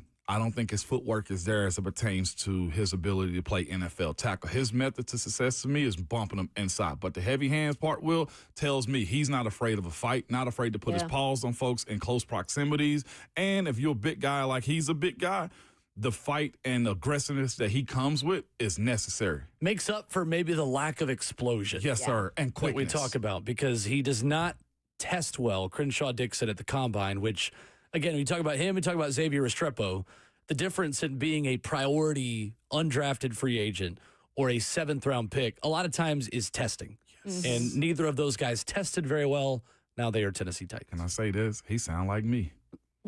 He's a tick faster than I was in the 40. Yeah. 5'3", 4 in the 40. Yeah. What was his he jumped to 24, I jumped to 26. He jumped 24.5-inch vertical, 8-inch broad jump. 34-inch arms, 10.5 size hands. I think his broad jump is further than mine. I think I was like a 7'8" or 7'9" or something, if I'm not mistaken. If it's still up. Pull it up. 3-cone.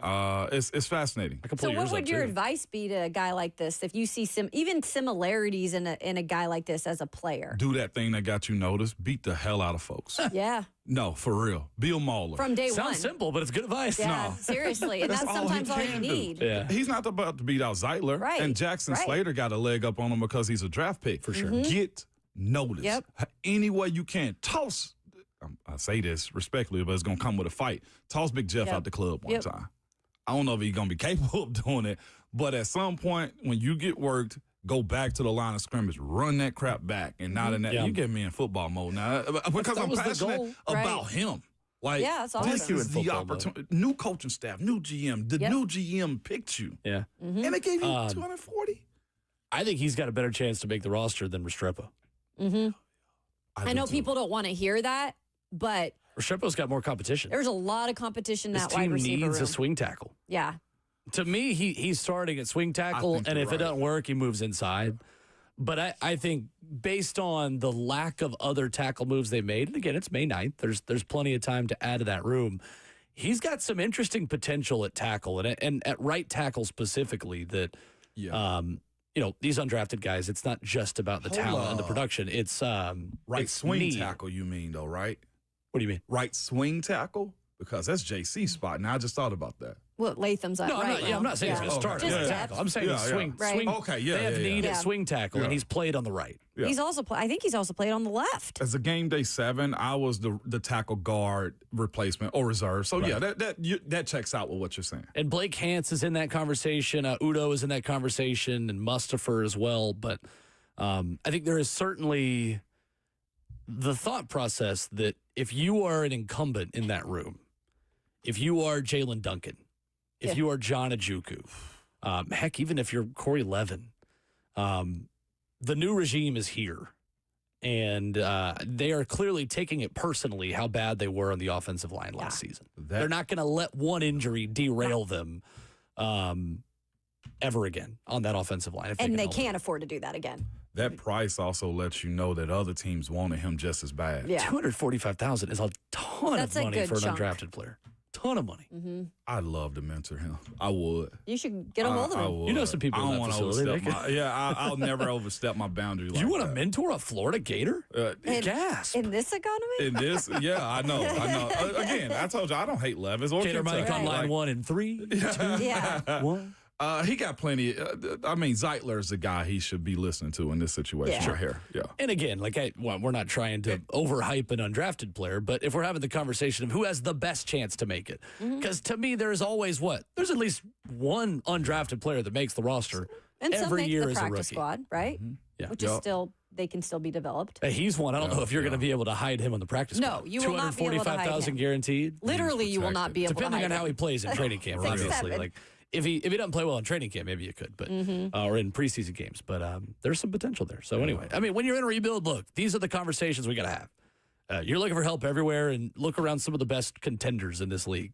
All of them have someone who is a day 3 pick or an undrafted guy who played above their value the day they got drafted. I'll make sure to get a good angle video of him on Saturday. Yeah. And we get 1 hour. Be hard to miss him. I'll get 1 hour. 1 hour of availability. That's good On the though. practice But field. the point that you both made up, tension has increased inside that room. Yeah. They facilitated competition, I and love the that. best way to get a good team is to do that. Other one that interests me is Isaiah Rakes, the D tackle out of Auburn, who began his career at Texas A&M, where he spent 4 seasons, finished his career at Auburn, was the team's most improved player at A&M going from his freshman to sophomore season. Another guy that got a pretty big guarantee, I believe, to play on this team. And again, you talk about the need versus the value as well. The merging of those two things matters. You need a defensive tackle. They paid him $85,000 guaranteed. Okay. Again, a lot of money. $85,000 guaranteed. So another name to remember as you look through this list. Good for them, man. So coming up, the RKW Hypothetical Series continues. What ifs surround the NFL season about the Titans, about the division, about the upcoming fall? What if C.J. Stroud didn't just have a sophomore slump and just isn't really that good? What does it mean for the Titans? What does it mean for the rest of the AFC South? That's next.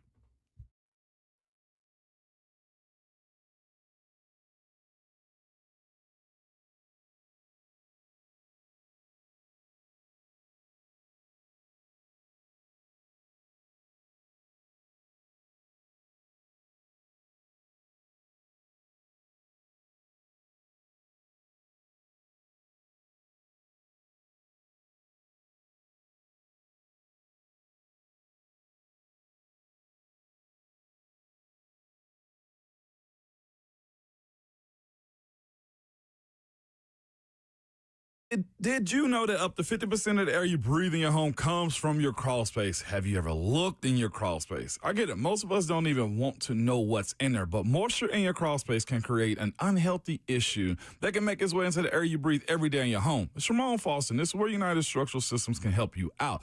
USS has been keeping homes dry and stable in Middle Tennessee since 1994, so you know they aren't going anywhere. Help control the moisture and musty smells with mold treatment and crawl space encapsulation that comes with the USS guarantee. Encapsulation helps reduce high humidity in your crawl space. It also helps deter mold and mildew and protects your crawl space from those pests and wood rots, man. Turn your crawl space into a healthy space. You can reach out to the company I trust for all foundation repair and waterproofing needs, and that is USSTN, all right? United Structural Systems. You can reach there by going to their website, USSTN.com. That's USSTN.com. Or call them at 615-488-7855, United Structural Systems.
RKW is brewed by Scooter's Coffee on 104.5 The Zone. Friday, calories don't count. You need a cinnamon roll in your life this morning.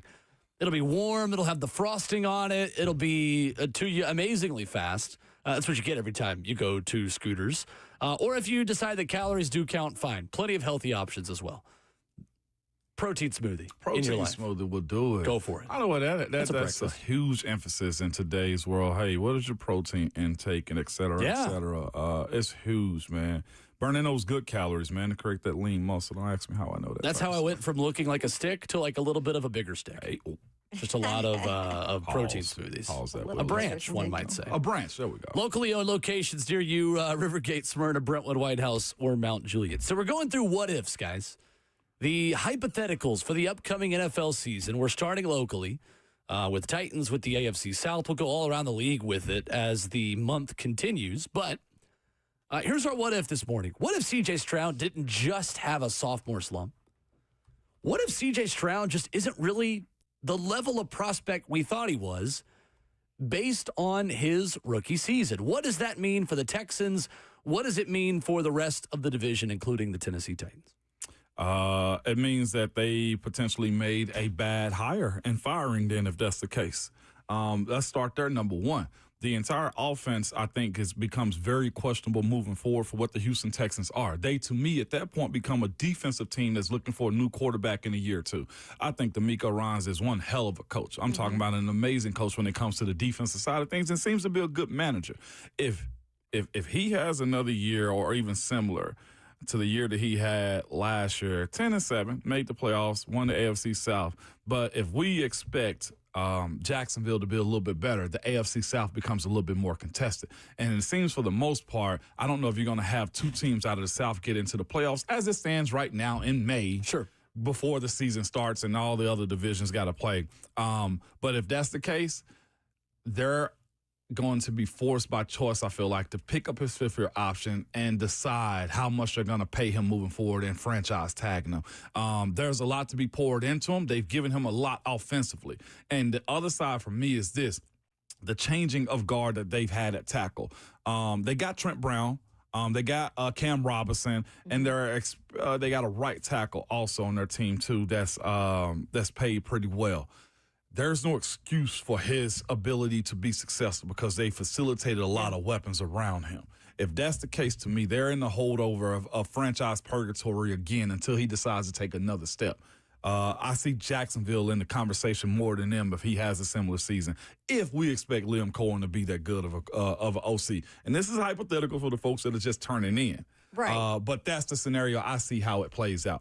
I just want to go over real quick. So people have a feeling of like what C.J. Stroud was last year compared to his rookie season. Because the numbers were still decent. They were. Because he was 15 games he played in 2023. He had a 63.9 completion rate, 4,108 yards, 5 interceptions, 23 touchdowns. That was year one. Huge year in year one. Over 4,000, you said? Yeah. I mean, and I think a lot of us were surprised by just the amount of success. Sure. So it is also then surprising when you see even a little dip because you're like, oh, wow, because he put up so many great numbers.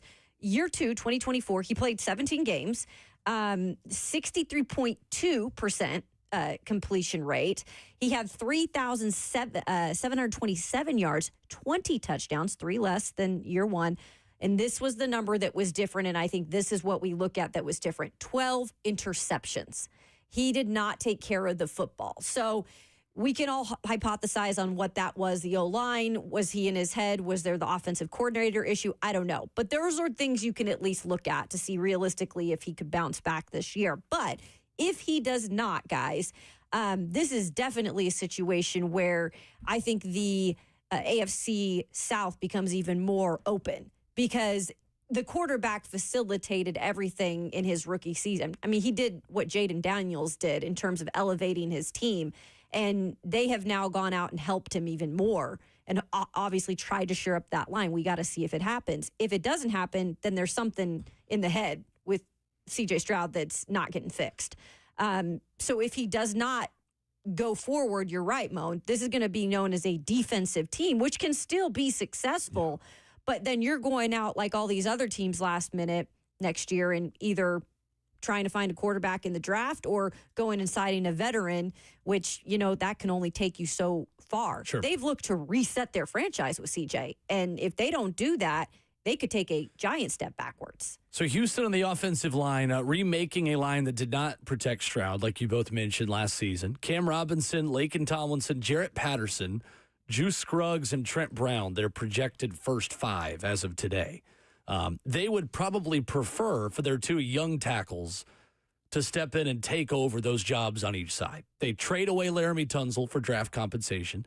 They get Ariante Ursary, the big Minnesota prospect, huge human being, as their backup left tackle. And then you'll remember the other Notre Dame tackle from last year's draft that was not named Joe Alt, Blake Fisher, is also a Houston Texan. Yeah. Blake Fisher is a second-round pick. There is, I would say, optimism that he becomes a starter sooner rather than later for Houston. So they're remaking an offensive line that was not very good last season, but they ran off a really good coordinator.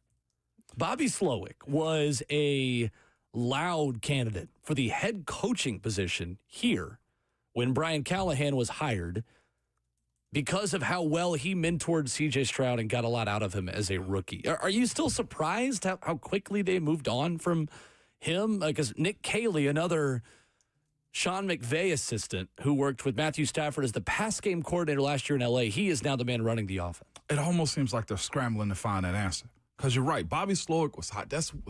I get the attachment to the rookie quarterback, and hey, we killed it. We loved each other and everything else that comes into it. Am I surprised by it? No, because I've always heard players, good players, and I do think C.J. Stroud is good. We're going through this exercise. But good players, they will always choose over coaches, no matter what the situation is. We've seen now, 3 coaches that have not been able to fix Trevor Lawrence, right, at this point, and he's on his 3rd one right now. They will always choose the player.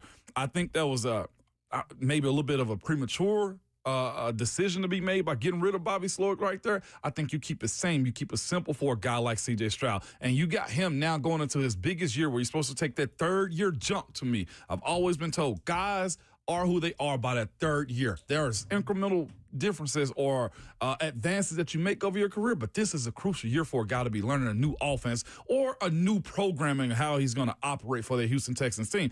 The decision that he made for interceptions, those are on the field decisions for me. I don't know if that was a Bobby Slowick situation unless he just wasn't comfortable with him. But you mean to tell me in year 1 you reel off 4,000 yards and only 5 interceptions and you go to the playoffs? What was the 2nd round of the playoffs too? Mm-hmm. That raises my eyebrows a little bit because, again, if they're okay with being a defensive team, yeah, I'm cool with that. But that quick of a change after that much success, personalities can clash, That's a little bit premature to me. I think this is interesting. I found this article on NFL.com back in April, end of April. I've got it up too. Yeah, and talking about how the new OC, Nick Caley, is that how you pronounce it? I believe so. Yeah, he's allowing Trevor Lawrence, C.J. Stroud to quote unquote take more control of the offense. If you want to go into some of the quotes, I think this is actually really interesting. So there is a difference between the Shanahan scheme in what Bobby Slowick was running, the Kyle Shanahan and 49ers disciple, versus what Caley is going to do. So the Shanahan system does not allow for a lot of checks at the line.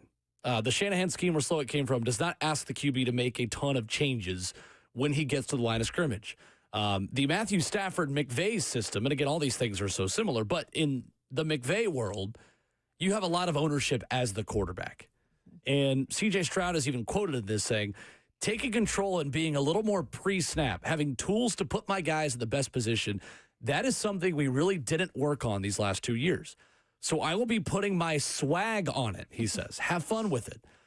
Caley is all about me taking full ownership, running the show, and that's what I want. So it's really been really cool just to see that he's bought into me, and he doesn't really know me well yet. Says he talked about having blind trust, and I have a lot of trust in him already. Here's what this sounds like to me. A quarterback that complained enough to where a coach was hired that's going to let the quarterback have what he wants. Right. Which is control. And C.J. Stroud is one of the most important and valuable players in the AFC South this season. Because if that works, and he is smart and cerebral enough to take more ownership, and he's good at it, and can make a lot more decisions, Houston could be a Super Bowl contender, considering how good their defensive roster is.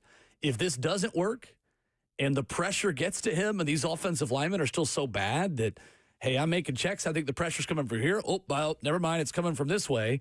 And I don't have good enough linemen to make up for my error in calculation, then they could not even make the playoffs. I think the ceiling and the floor, there is a big range for Houston this upcoming season, because I really think Jacksonville is not as bad as people think going forward into this season. I don't think this has been talked about enough. I don't think nationally this particular session we're having right now on C.J. Stroud, it could honestly 50-50 go either way, because that is how much unknown is happening. Because when you come out and say, I want the freedom to be able to do this, and clearly that was not being had with the previous offensive coordinator, this is now on you too, C.J. Stroud, because if it does not work, then you are the problem. And that's a big problem to have and to try to fix after that, and coming out and saying all this stuff. If it truly works, then by all means, like, you are the savior in terms of coming out and doing this. But it is really interesting that like you said, they made a move for C.J. Stroud. Like, they put all their belief that this is C.J. Stroud who can fix everything with having a little bit more freedom in this OC. Very fascinating stuff if you actually dive into it. Man, that's a bold statement by C.J. Stroud right there. He pretty much said, let me cook. He's throwing dirt on the grave as it gets buried. Yeah. On Bobby Slowick leaving the organization. And wasn't it earlier in his draft process where it was a coach that said something foul? They think it was Slowick. There was a report that C.J. Stroud had a very explosive pre-draft meeting with Houston. And there was a lot of expectation around the league that Houston would not draft him because of how poorly his pre-draft visit went. And then they drafted him, and his blow-up was reportedly with Slowick, the offensive coordinator, who is now gone. Why do you think year one then? You had that success. He didn't have the platform to make a lot of changes because as a rookie, no matter if you like it or not, you're doing what coach says. Sure. And I think he got a little too big for his britches going forward into last season. And I mean, clearly he's got a lot of power within that organization. Clearly. I'm with you. And I don't know, watch some of the film back, right? Last year when he got frustrated, it was very apparent. Yeah, he wears his emotions on his sleeve. Absolutely. And he you talk about the fun part, maybe he clearly was not having fun either last year, whether that's his problem or whatever it was. But it's also one of those situations from year one to year two is where people find out about you. Like, CJ, how much did you do in the offseason? Adjustments are made. Good point. You know what I'm saying? Like, it's that part of it also for me. And maybe, and again, if it got personal with him and Slowick, then look, it needs to be done. There's no way you can get personal and work together like that. Like, and Slowick's not a Bill Belichick to where he can say the type of stuff. And CJ is a young guy that their franchise is going to buy into. Sure. But I look at that and still say, so back to the original conversation. Sure. If CJ Stroud does this again and the defense and his receivers don't do what they need to, it was a comment in our YouTube chat that said that and we've said it too, Jacksonville's a whole lot closer than you think potentially. I agree. And the other side for me is this. There's a lot of new that he's got to deal with as far as free agency and vets that he got to deal with. CJ Stroud. So how does he adjust to that? And I'm going long, but I'm about to end it. But this is also why I feel like with young quarterbacks, you got to have a strong personality coaching and teaching them too, because when they get really good, you think you're bigger than what you are. It's so good if Jaden Daniels can stay the same as he was last year and continue to build. I think the hypothetical of him not bouncing back from last season is that Houston would have to have a top 10 defense of the NFL to be a legitimate AFC contender. You've got to be elite defensively if C.J. Stroud doesn't bounce back and become more of what he was as a rookie. And again, he still wasn't bad last year. It's not.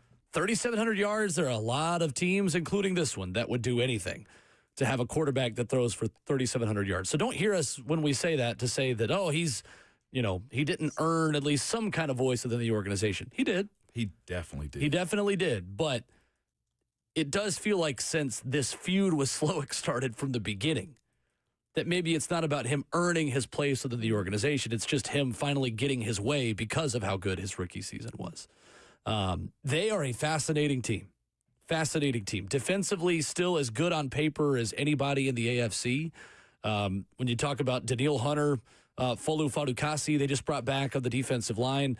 Will Anderson Jr., Denico Autry, Darrell Taylor is there now, VFL, on that defense. I mean, Derek Barnett is on the third group. Wow. I mean, he might be a cap casualty or a cut candidate because of how much depth they have at the edge rusher position, which they value in that organization, having a stable of them. Yeah. I don't think we're going to live in this world.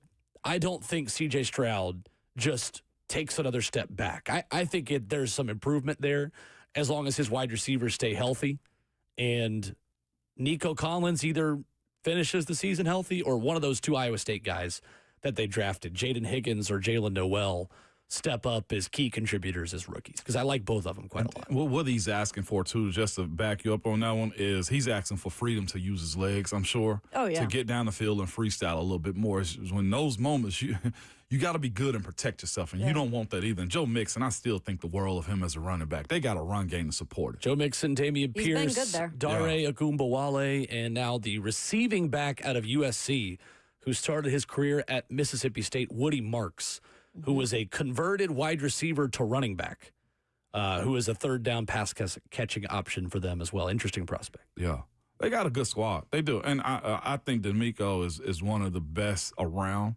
And that defense, they have a defense that I would hate playing. They just do. No, Trot, their defense it's in waves is really with them. good. They don't. If they go into their depth, there's no real fall off. From front to back, it's Jalen Petrie, Kamari Lassiter, and Derek Stingley at corner. Kalen Bullock and C.J. Gardner-Johnson now at safety. Christian Harris, Henry To'oTo'o, and Aziz Al-Shire at linebacker. Aziz, hey, Had to pay respect. No, paying lack of respect. Oh, no, I thought it was To'oTo'o. Thinking about making. No, I was. I was thinking about making a snake noise after I said To'oTo'o, but I looked in the smart part of my brain. Hey, he's a Bama. He's a Bama now. He's BFL. He was. Yeah. Bammer for life. Bama for life. But I still think 0-3 in the third Saturday in October. I think that's an underrated conversation about C.J. Stroud and just how much is on this year for the jump back. Did Henry ever beat Tennessee? No. Yeah.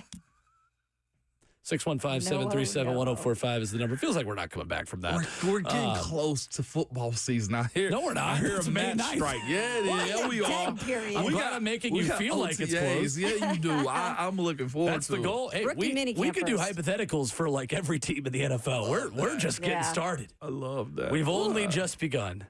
We are running a That's a good marathon, song. and we're at like mile 2. Hey, I know the feeling. The Carpenters. hold sang up. that You one. said running a marathon. We only at mile 2, dude. I'm done. It's May 9th. Oh, you got a ways to go, That's Mo. 24.6 left. Get some water. Let's go. God dang. Coming up, North Carolina football has made a move that's making headlines that might include Bill Belichick's girlfriend. Next.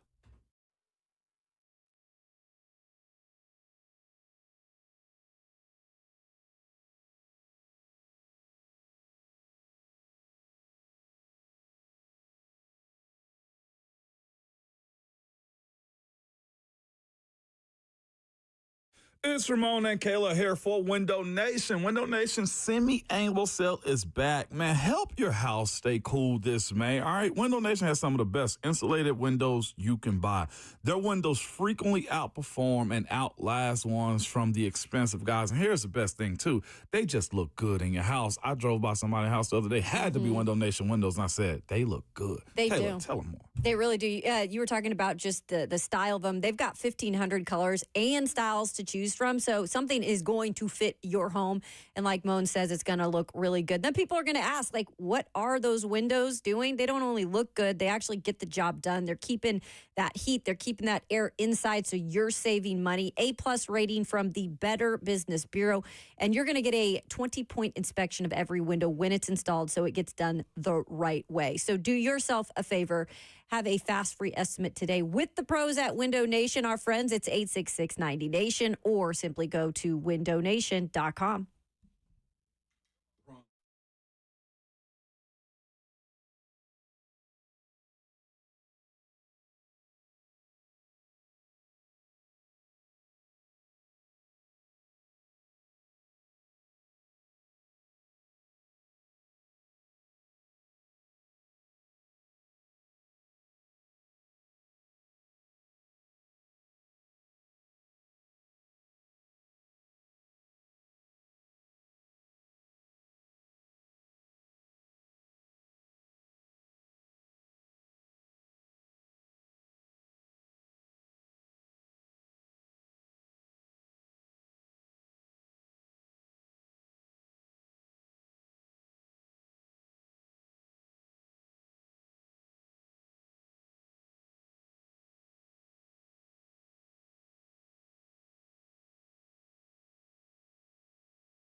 RKW 104.5 The Zone, wrapping up hour 3 this morning. We are fueled by Scooters Coffee. Visit a locally owned location near you in Rivergate, Smyrna, Brentwood, White House, or Mount Juliet. Ron Slay in a half hour. Your phone calls at 615-737-1045. So Pablo Torre has a great show with the DraftKings Network called Pablo Torre Finds Out. And he is finding out about the story around Jordan Hudson, the girlfriend of one Bill Belichick. And this came out while we were on air, so I've not listened to the entire podcast yet. But Pablo Torre writes, I talked to 11 people who dealt directly with Jordan Hudson as she took power in Bill Belichick's life. He says, a lot is being aggregated from this episode. Just know the full investigation is even weirder and worth your time. Well, the thing that's being aggregated is that Torre says 2 sources at the University of North Carolina tell me there has been a decision that was made last week by the higher-ups inside the UNC athletic department that had hired Belichick to be the highest-paid employee, not just in the school, but in the state, at $10 million a year. And that decision was that Jordan Hudson is no longer allowed in the football building. She is not allowed on the football field. Pablo Torre goes on to say within this, apparently, that Bill Belichick's family is extraordinarily concerned by what has transpired. There is deep worry for how detrimental Jordan could be, not just for North Carolina, but Bill's legacy, reputation, everything he has built and worked for over decades. Yeah. The optics of it just didn't look good. That respectfully, she's an adult. She's an adult. Yeah. But for a guy that's that old with a female that's that young, you almost look like she's manipulating them in a sense. And that's just a perception, right? Just to start the first part of it. But the other part, just keep it football. I don't know if I've seen anybody's girlfriend, wife, spouse be in a facility like that and have any kind of control. Now, on the way to the plane, on the way to the bus, post-game, around the stadium, game events. I don't recall seeing wives, girlfriends. Heck, my kids only came in. My wife never came into the facility like that. So to have a head coach do that type of stuff. And then the also thing to me, and I say this with a lot of respect because I know how locker rooms are, I know how fields are. His girlfriend is the same age of his players. Yeah, that's a His biggie. players probably look at her like she's somebody that they date. You don't want that conversation, man. You see coach's wife or hey, those types of things. Yeah, it's a distraction, period. Yeah. And let's just keep it at that. I mean, if you are Bill Belichick and you're starting to turn the corner to a different career that late in life, which is great, but you're trying to establish that you're serious about it and that you are trying to make your name as a college football coach too, you do not need distractions. And he damn well knows that's a distraction. Yeah. And he should know that for himself. And the people around him should be there, and I hope they've been there, to tell him, the people who care about him, honestly, keep that inside the home. Keep that where when you go to dinner, that's cool. But do not bring that distraction inside the facility unless she truly was an employee, doing something for the organization beforehand, which she wasn't. And when I saw her out on the field, and I love women in sports, I'm a huge advocate of it. Damn, I'm a woman myself in sports. But when I saw her out on the field for no apparent reason, because she was Bill Belichick's girlfriend at the time, I got confused out of all of this because of that whole thing. And so the distraction part to me, when you are trying to be a serious football coach right now and establish yourself at the college level, for his own good, this is a good thing. Yeah, at this point, this is not just a story about her. It's a story about a legendary coach's reputation changing in real time. Yeah. I mean, just call it like it is at this point. We had a comment on YouTube saying, man, I was hoping you guys would switch away from NFL for a few segments, but not like this. I do not care about Bill's girlfriend. To me, the story has gone beyond just like the minutia around his girlfriend and that relationship, and is more about the legacy of a legendary coach changing in real time. Torre goes on and says this. One Belichick family source told me there's a deep worry. Here's where it becomes problematic for Bill. And I'll say this too. If you love her, keep her. Sure. I don't care what she's doing for you. If you love her, keep her. But here's where it becomes problematic for him is this is a deep worry for how detrimental Jordan can be for not just North Carolina, but Bill's legacy, reputation. And he added, in fact, the family has been digging into Jordan Hudson as well.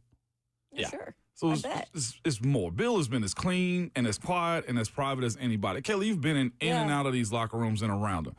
How many times have you ever seen Callahan's wife, Vrabel's wife? And not even that. Kids sometimes, it's a big deal. Like, I know when Vrabel was here, he actually didn't let a lot of the kids in the locker room, even after games, which became a problem with some. But even kids, like, since I've been here, has not been something I've ever really seen. Maybe once or twice after a game. But, yeah, I don't see the wives or the daughters or anything in there. Yeah, or the sons, to be given full control and decision-making. That's where, like, that's a non-football thing right there. Right.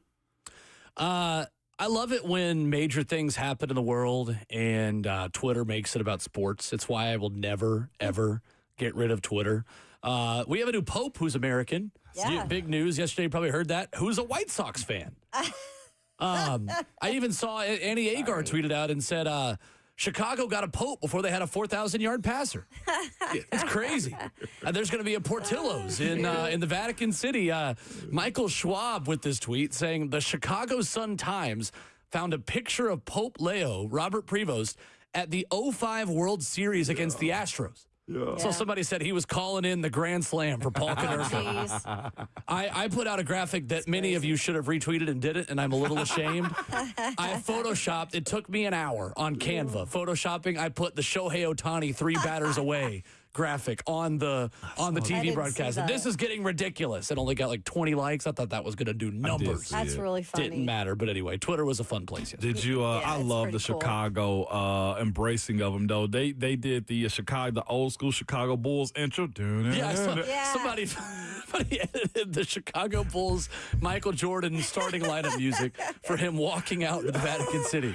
I love it. Starting at Pope. The only thing was missing was, I don't care if it was the Jordan intro. I needed to hear the words of him because they pulled the curtains back. He walked out with his group, man. So cool. I needed to hear it. And now, God, that's pretty good. From Villanova, you're starting Pope. Somebody said, wow, Jay Wright's really good at getting his guys jobs.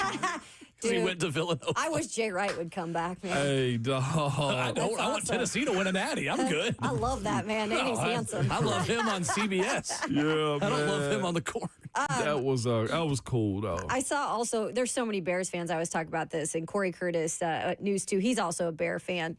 And our friend Wayne Baggerly, who used to work there, put out this Photoshop of Popes from Chicago 1, Popes from Green Bay 0. But it just made me think about, like, if Caleb Williams rises the Chicago Bears to the level they're at, now they got a Pope that's American. What Divine a year intervention for Chicago. Crazy. It is. Congratulations. I'm not Catholic myself. I understand just a little bit of it. Right. I know that was a big deal, but I saw the videos of people crying and everything behind that. I have a good deal of appreciation for the spectacle that is. It's really cool to watch. What was it, like 2 days? It's history.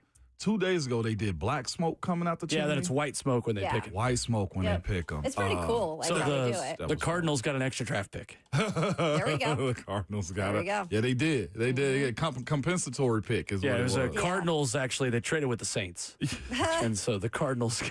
There was haven't gained one with the old Pope passing away, right? Hallelujah. There was like a Pope draft I saw going on everything. A lot of content yesterday. Twitter was it was an all day. It was an all-time day for Twitter. It was. What as toxic as Twitter can be, Sure. I was appreciative of that one. It's Pope 14th. I forget Leo. Yeah. Big Leo out Pretty here. cool. So good. I mean, that's why I can't give up Twitter. I know it's not as good as it used to. I still love it. It's not as good as it used to be, but man, it's still fun. On days like that, I'm just sitting there scrolling. By the way, speaking and none of it like disrespectful either. Like obviously, we say this with all due respect. No doubt about it. I was going to go there. Draymond Green, though, speaking just to flip it, geez, punching people. Oh, I've heard of that. Oh, did he really again? Yeah. He did. It's Groundhog Day. Yep. He punched somebody And then last I think night. he was like saying some stuff about how he shouldn't He cussed be. him out. Fun. Oh, Draymond. Coming up, we'll catch you up on what you missed this morning if you are just waking up or starting the 9 to 5. When we come back, Brent Hubbs talks about one key addition on the Tennessee Vols defense that then gives you more depth at 3 other positions as well. We'll start hour 4 with that coming up next.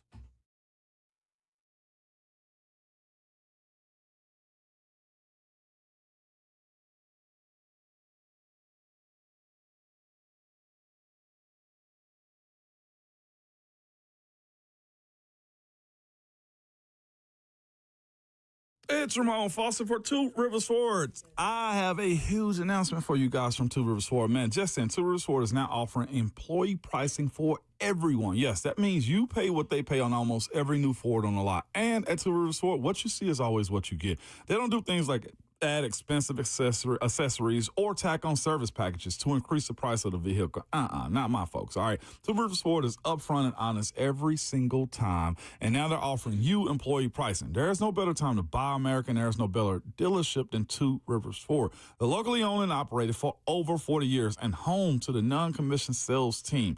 And now home to employee pricing for everyone. From America, for America, Two Rivers Ford, the South's most trusted Ford dealer. I don't know about you guys. I'm super competitive in everything I do, even when it comes to gift giving. My brother, I try to outdo him every single year. Mother's Day is coming up in just a few days on Sunday. Maybe you want to cement your reputation as the best gift giver in the family. You could give flowers, but this year I recommend our friends at Aura Digital Picture Frames. They have awesome deal going on right now. In terms of our frames, they were named the best digital photo frame by Wirecutter. It's easy to see why. There's unlimited storage. You can put as many photos, videos, and funny memes as you want. So simple to set up. All you got to do is plug it in and share away. It's the best gift for mom. All you got to do right now is go to Aura Frames. It's auraframes.com. You type in the promo code ZONE, get $35 off plus free shipping on their best-selling Carver mat. Support the station by mentioning us at checkout. Terms and conditions apply.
It is 9:01 from the 104.5 The Zone Studios. Good morning. I'm Justin Hawkins. The Tennessee Titans kick off rookie minicamp today and tomorrow with media availability and practice tomorrow. It'll be Cam Ward's first look as a Titan with his first practice. Yesterday, the Titans officially announced the signings of 16 undrafted free agents, headlined by former Miami wide receiver and Cam Ward's teammate last year, Xavier Restrepo. You can go to TennesseeTitans.com or other outlets to see that full list. The Titans also yesterday signed 5 of their 9 draft picks to rookie contracts in Kevin Winston Jr., Alec Ayu Manor, Jackson Slater, Marcus Harris, and Kalel Mullings. Tennessee Vols baseball take the mound this weekend in a 3-game series in Knoxville against in-state rival Vanderbilt Commodores. The Vols are looking to avoid their 4th straight SEC weekend series loss. Meanwhile, the Commodores, they're looking for their 2nd straight SEC series win. The first pitch tonight is at 4:30, and junior pitcher Liam Doyle will get the start on the mound. You can hear it right here on 104.5 The Zone, joining in progress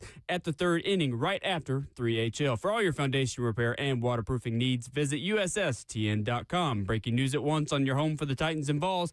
This is 104.5 The Zone.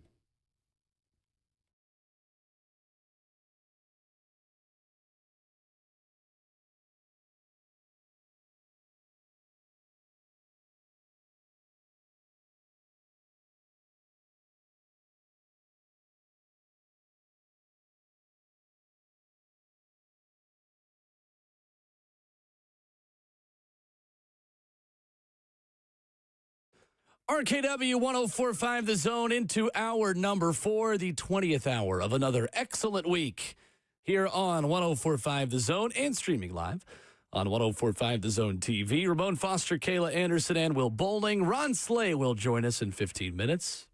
Just nothing to talk about with Slay. Nothing. Absolutely nothing. No ongoing discussions between shows. We've not just, there's just, I don't know what we're going to do. Man, I He know says what. sarcastically. Zeph is funny. I went on their show yesterday, and I tried to take a little bit. Not really. That ain't our thing.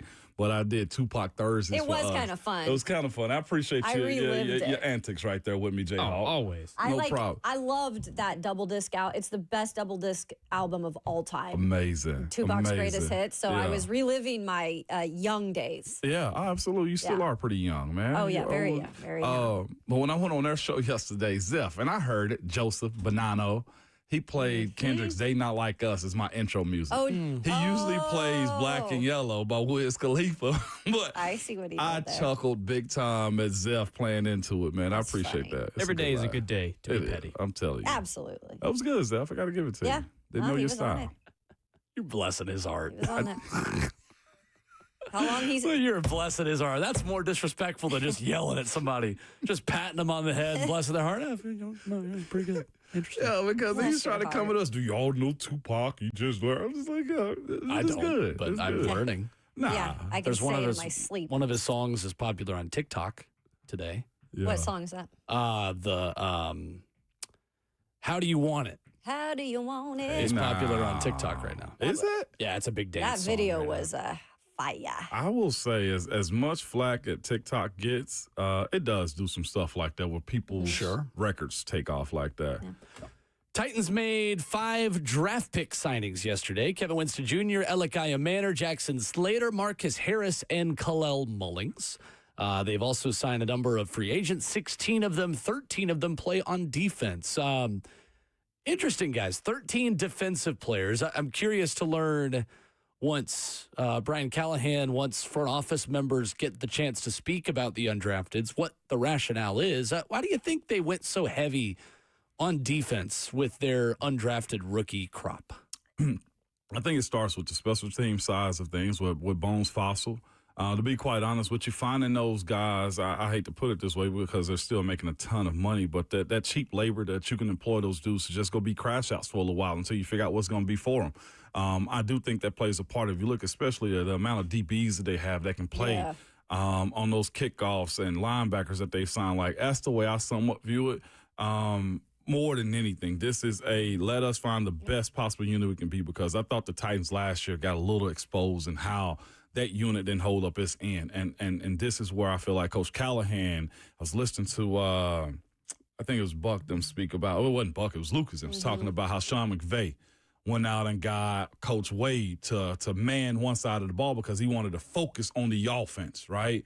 And I feel like now Callahan had to go find Bones Fossil so that he could focus on the other two units on his team because he's essentially a head coach. And I think this is a part of that play, in my personal opinion. Yeah, Mike Borgonzi said it on our show, I think when we had him on earlier in the week, is they're just never going to be satisfied with just bringing in a certain amount of like they want as much competition as possible. So they can truly right now in the early stages of this kind of rebuild or building the true base can get the best guys that are the best fit. And you do that by breeding competition. And that's clearly what they're doing in several spots.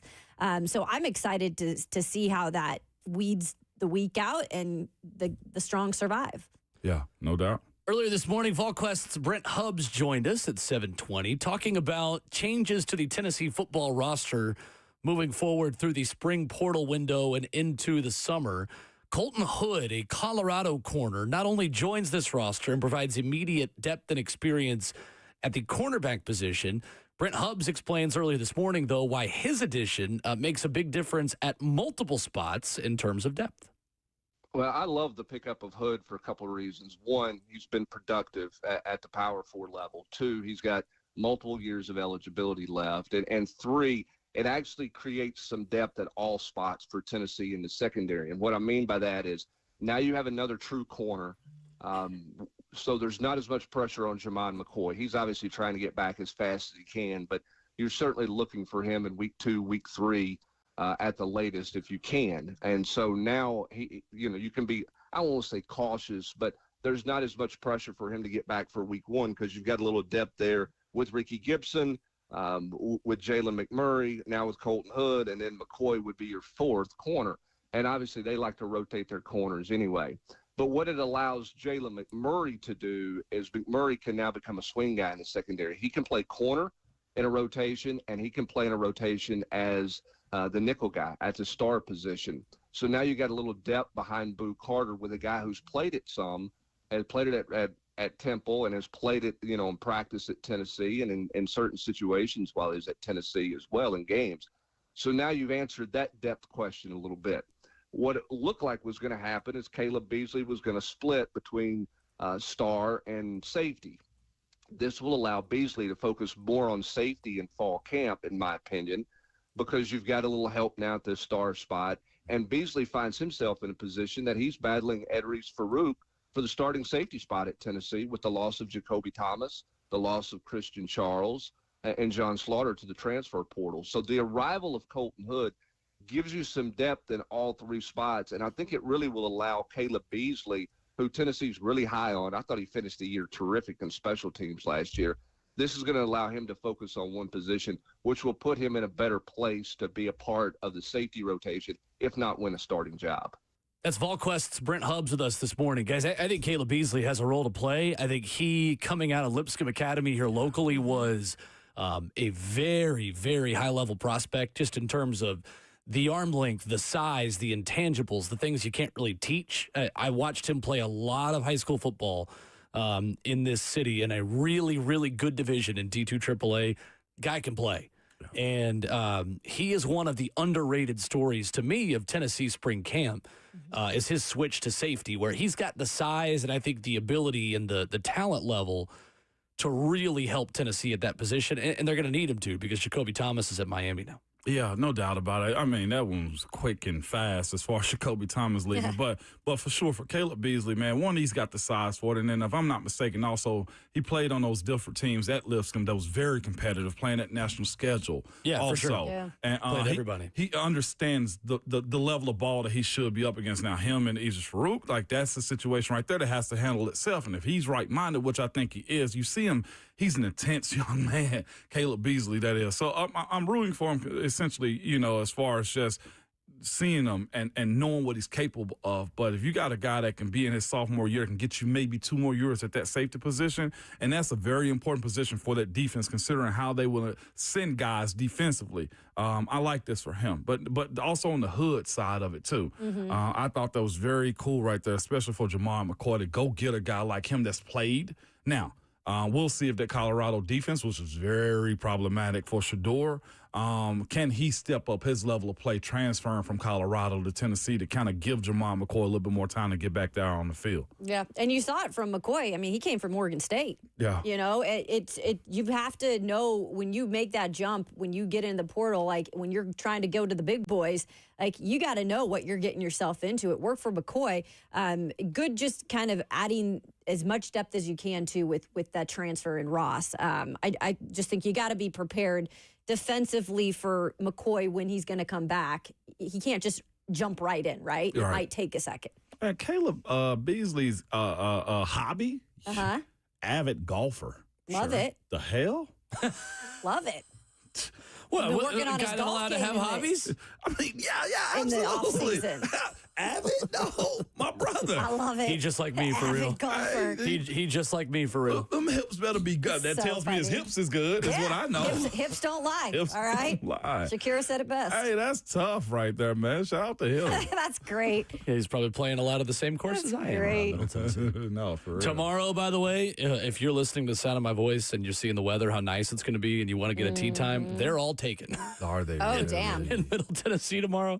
I booked one. I can usually wait until Friday to get like a Saturday morning tea time somewhere. Man, on Wednesday, I had to book something that is like tomorrow afternoon. That like there is nothing in the city of available. Nashville unless you're at a club where you can step in, which I am not. It's hard to get a tea time in Nashville tomorrow. By the way, we'll be on a golf course Monday. We will. So Yeah, all about that. Yeah, we are. I should give more details about that since you brought it up. Monday, the Backfield in Motion golf tournament is where we will be. Nice. We always enjoy supporting our good friends Kevin Dyson, Dr. Todd Campbell.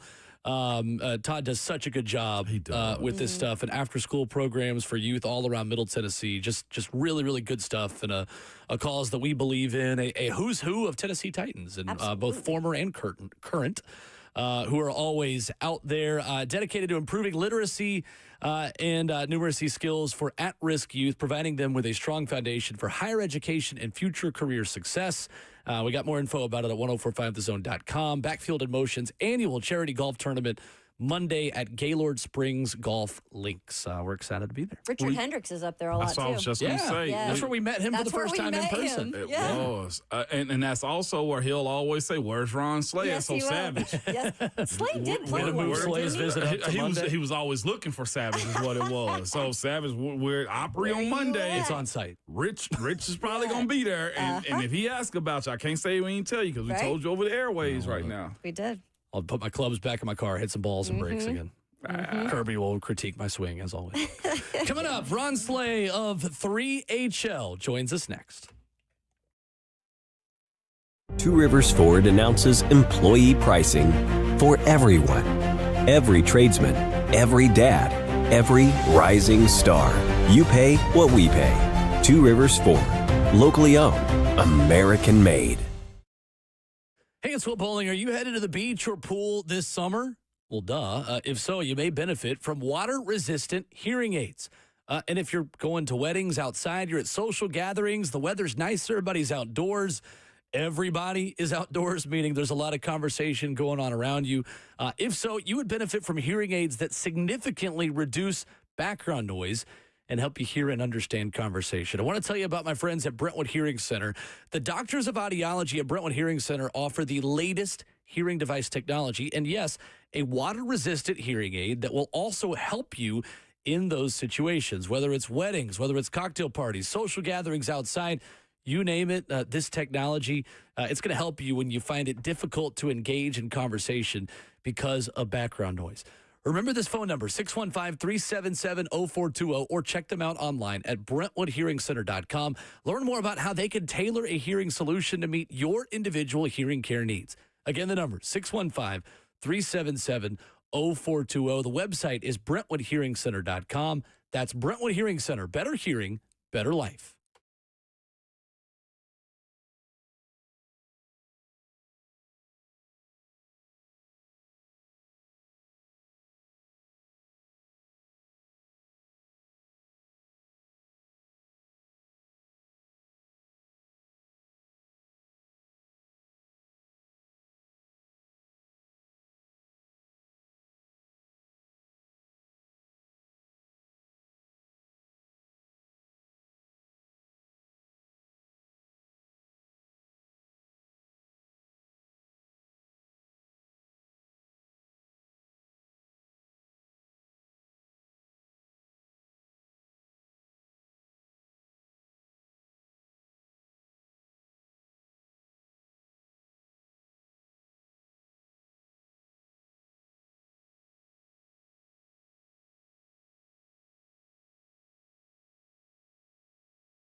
RKW 104.5 The Zone, brewed by Scooters Coffee, Ramon Foster, Kayla Anderson, and Will Bowling, joined by our weekly guest every Friday at 9:20. That is where we have a crossover. From morning to afternoon, from VFL brother to VFL brother, Ron Slay has joined us via the power of the telephone this morning. Slay, what's up? How are you? Man, what up, man? What's happening, y'all? Man, I had, man, I'm sorry I couldn't be in there, man. I was trying to get on through, but, man, listen, man, Father Time is undefeated, y'all. I'm telling you. Is it a little stem cell this morning? No, this ain't even stem cell, Savage. I'm going to go see the stem cell next week, but, man, so this is my thing. I went to the Michael Jackson concert to play on Sunday. Oh, nice. Man, great play. You know what I mean? The energy is crazy. The music, choreograph, like all that, man. It was on point. You know what I mean? Like they did a great service. You know, it sets in the time of, you know, him getting ready to do his Dangerous tour. So talking about the hits leading up to it. The guy that was performing, Michael, was phenomenal. So went to go check that out. It was about two hours and probably about 20 minutes. I heard you. That's what made me not want to go. I was like, that's a long time. Guess what those Sabbaths? They jamming the whole time. I would have loved that. Oh, man, they jamming the whole time. So I say all that to say, man, you know, man, a lot of these amphitheaters and stadiums and arenas, they're not built for people probably over 6'4", you know what I mean, just comfortably. So to stay in that position for so long with my knees bent and not be able to stretch them out or turn sideways or stand up, because where we were sitting in the middle, so I couldn't get out the aisle without saying, excuse me, all that. So, man, I sat there, man, and my knees been hurting, dog. Hey. Come on. I had to come to the doctor, man. You know, I hit the doctor up, told, man, I couldn't even see my primary doctor. I had to come see another doctor, man. That's how bad they were hurting. So, you know who got me like that? What place got me like that? Memorial Gym. We went and saw the Lady Vols play them do it, and it left a bruise on my leg, and my knees was on the same thing. Like, it's not fit for us, man. I love that y'all spending money. Put some in Memorial Gym is what I'm asking y'all. You fit? Or have a section for big people like, dog, I'm telling you, my knee feels like it's on fire, and it's nothing internal. I can actually touch the spot that is hurting. So it's probably just being, you know, I'm just being precaution. You know, taking a little precaution. That's all. As long as it's not Slay, like Babs, the promo, a colonoscopy. Because I know, like, that is invasive having people know then you're doing one of those procedures and they all listen to you all the time. I'm in the batting circle. So I'm saying all that. You on deck? You know what I mean? Right, yeah, right. I'm on deck. I'm telling y'all, let y'all know though, man. Will Lee, Taylor, Savage. If I got to jump off, you know what I mean. Dr. Smith don't walk in. You got it. Well, you just let us know. Yeah. Do we need a code word, or you just want to tell us I'm out? Right. Like, what do we? Doctor's in. I'm probably put Dr. Scott on and perfect. I'm gonna get a doctor's note. Love that. From the show. Well, this is good news because honestly, if you hadn't told us where you were, I think a lot of people would assume you just didn't want to be in the same room as me this morning. Why you're not in studio today, Slay? No.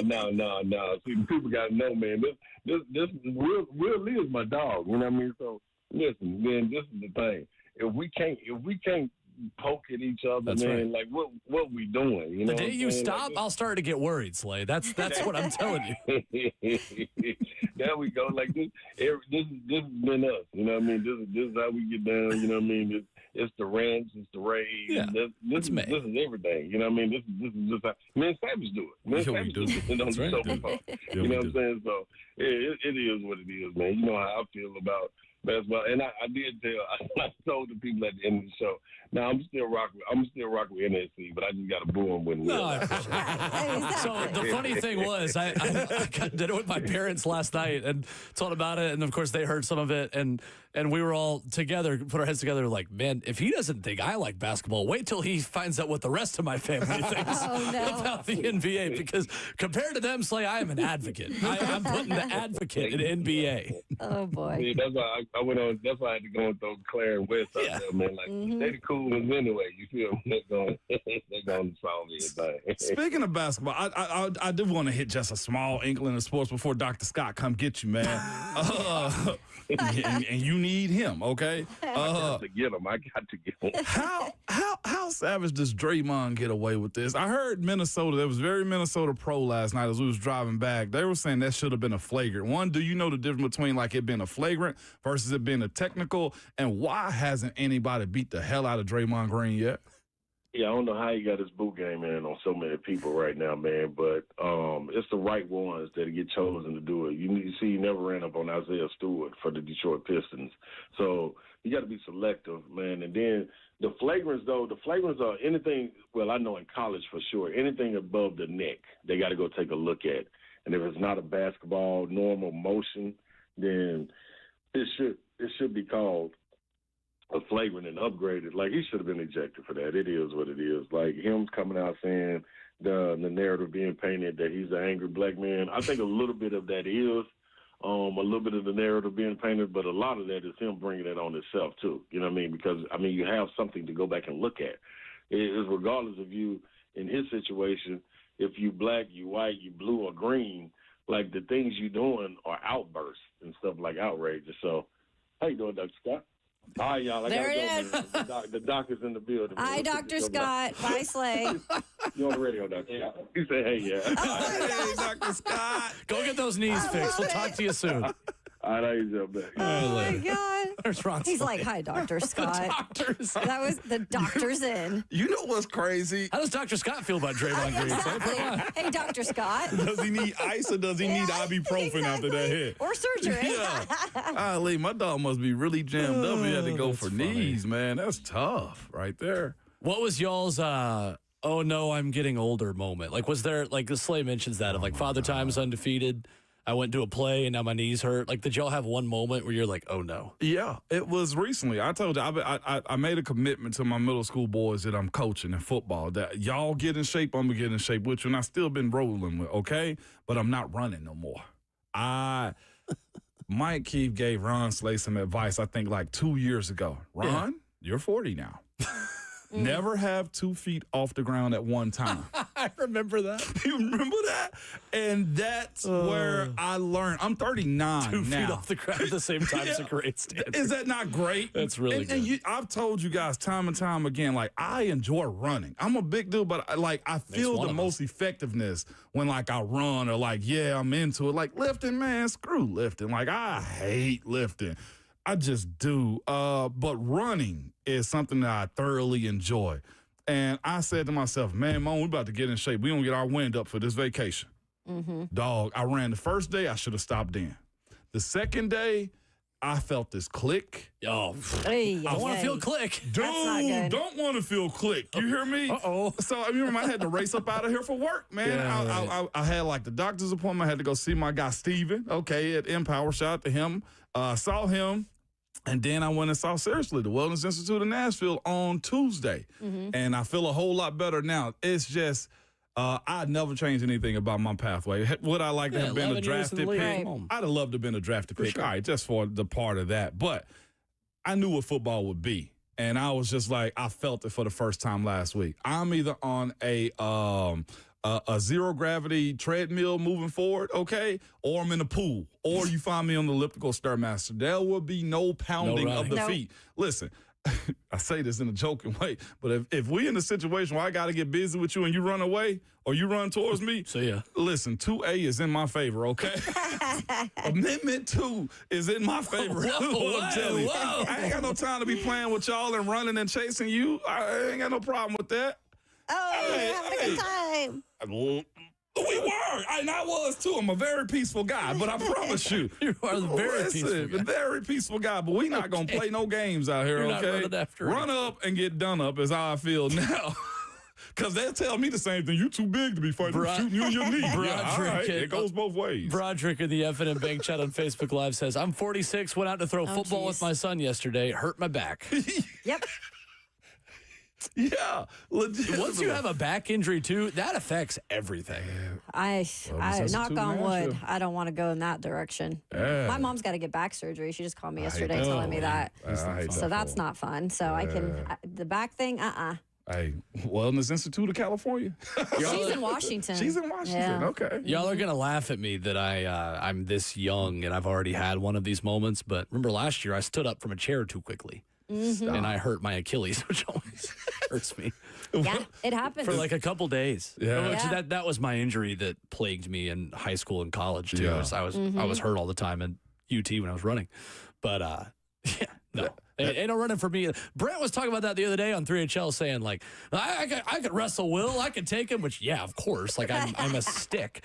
And then, not as much of a stick as I used to be again. But then he was like, but if he runs, I can't catch after him. You probably could, honestly. I am not the runner I used to be.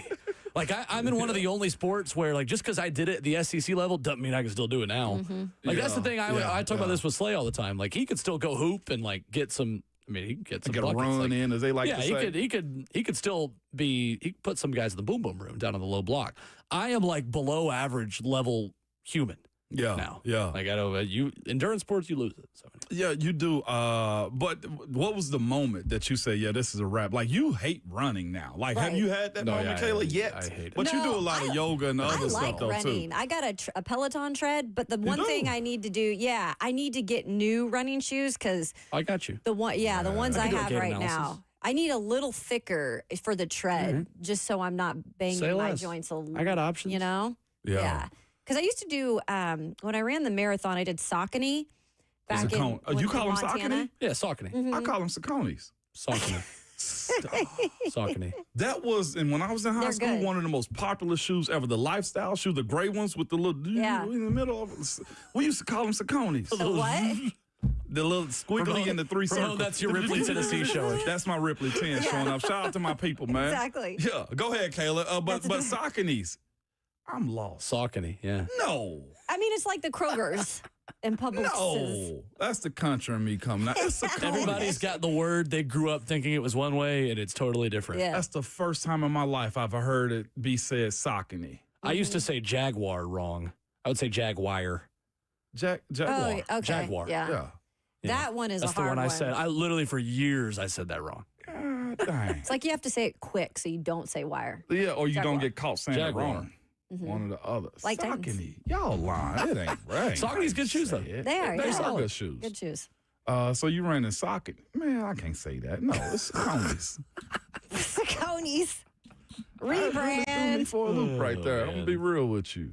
Oh, God, dog. Look at what These are the Tangent kinds we of got topics off we on. get into when Ron Slay has to go Yeah. to the doctor. Yeah, a little Saucony. That's all right. I'm here for it. Ain't hurting anybody. But throwing, I contemplated one time, so I ended up going to get a baseball that was foul one time.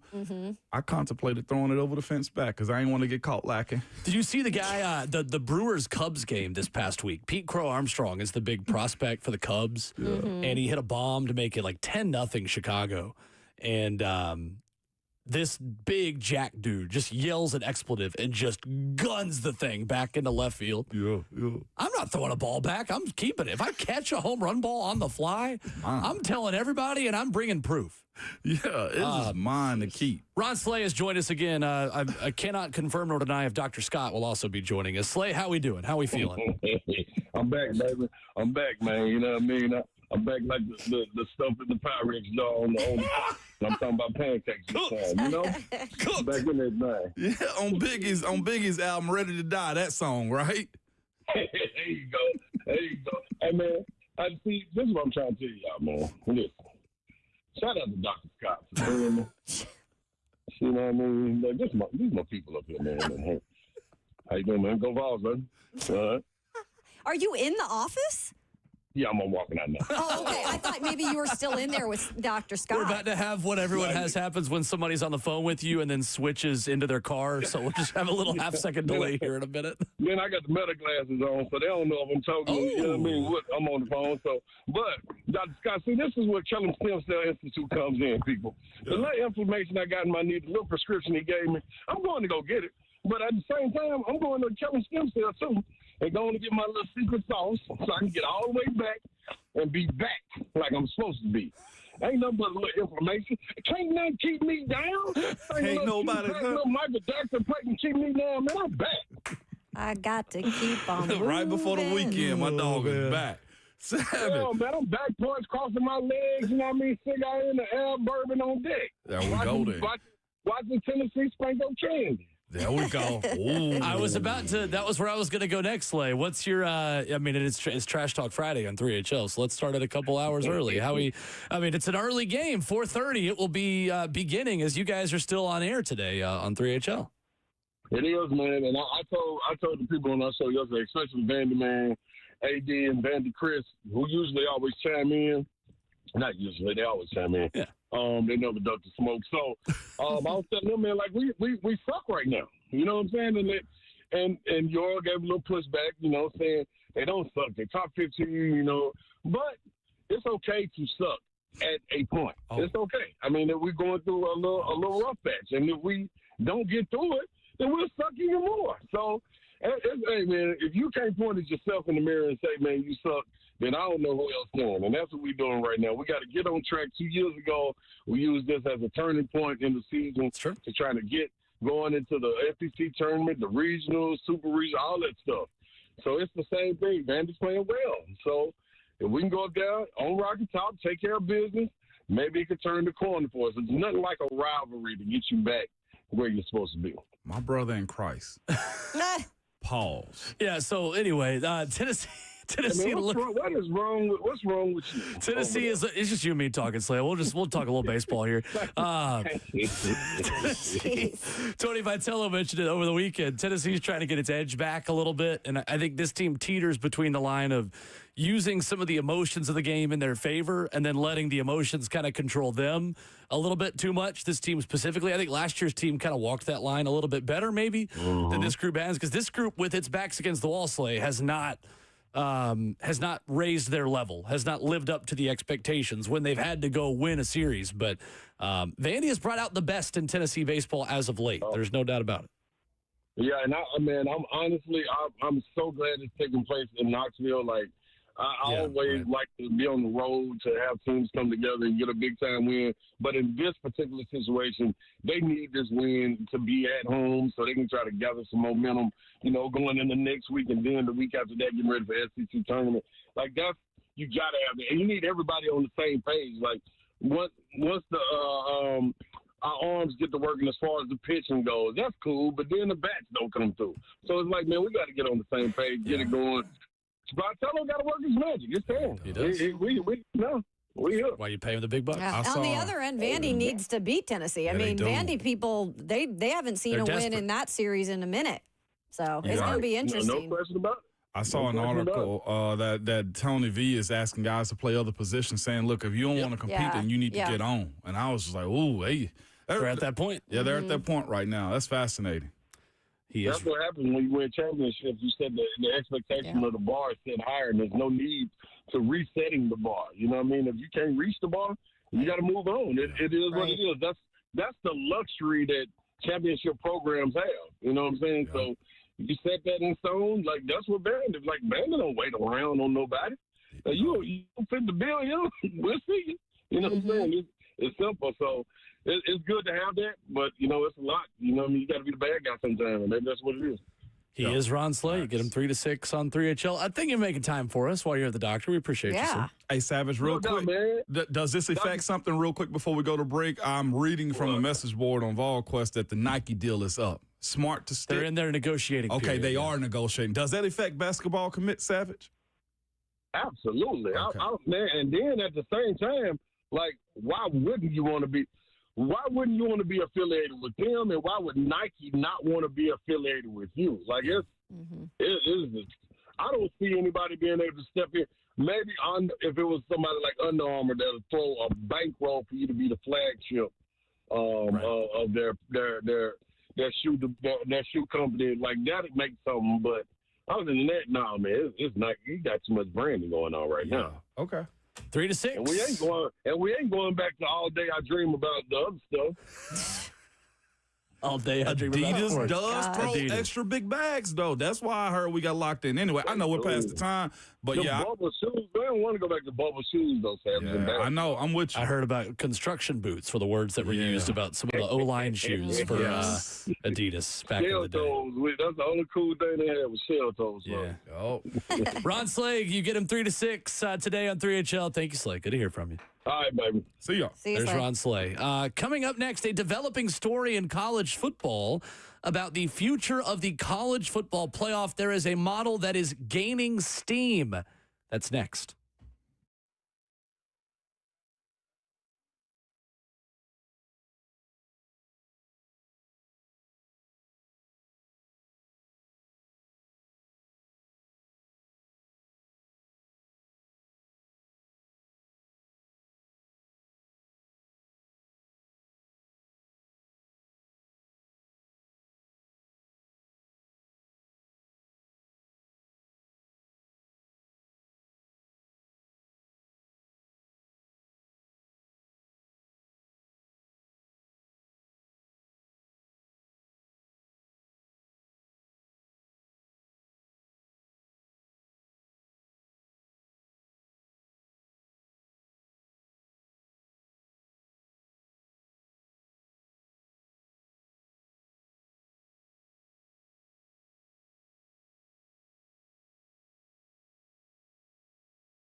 RKW 104.5 The Zone, wrapping up your Friday morning. Fueled by Scooter's Coffee. Go by and see him this morning. Locally owned near you in Rivergate, Smyrna, Brentwood, White House, or Mount Juliet. A potential 16-team college football playoff bracket has growing Big Ten and SEC support after an in-person meeting, according to a new report from Yahoo Sports' Ross Dellinger this morning.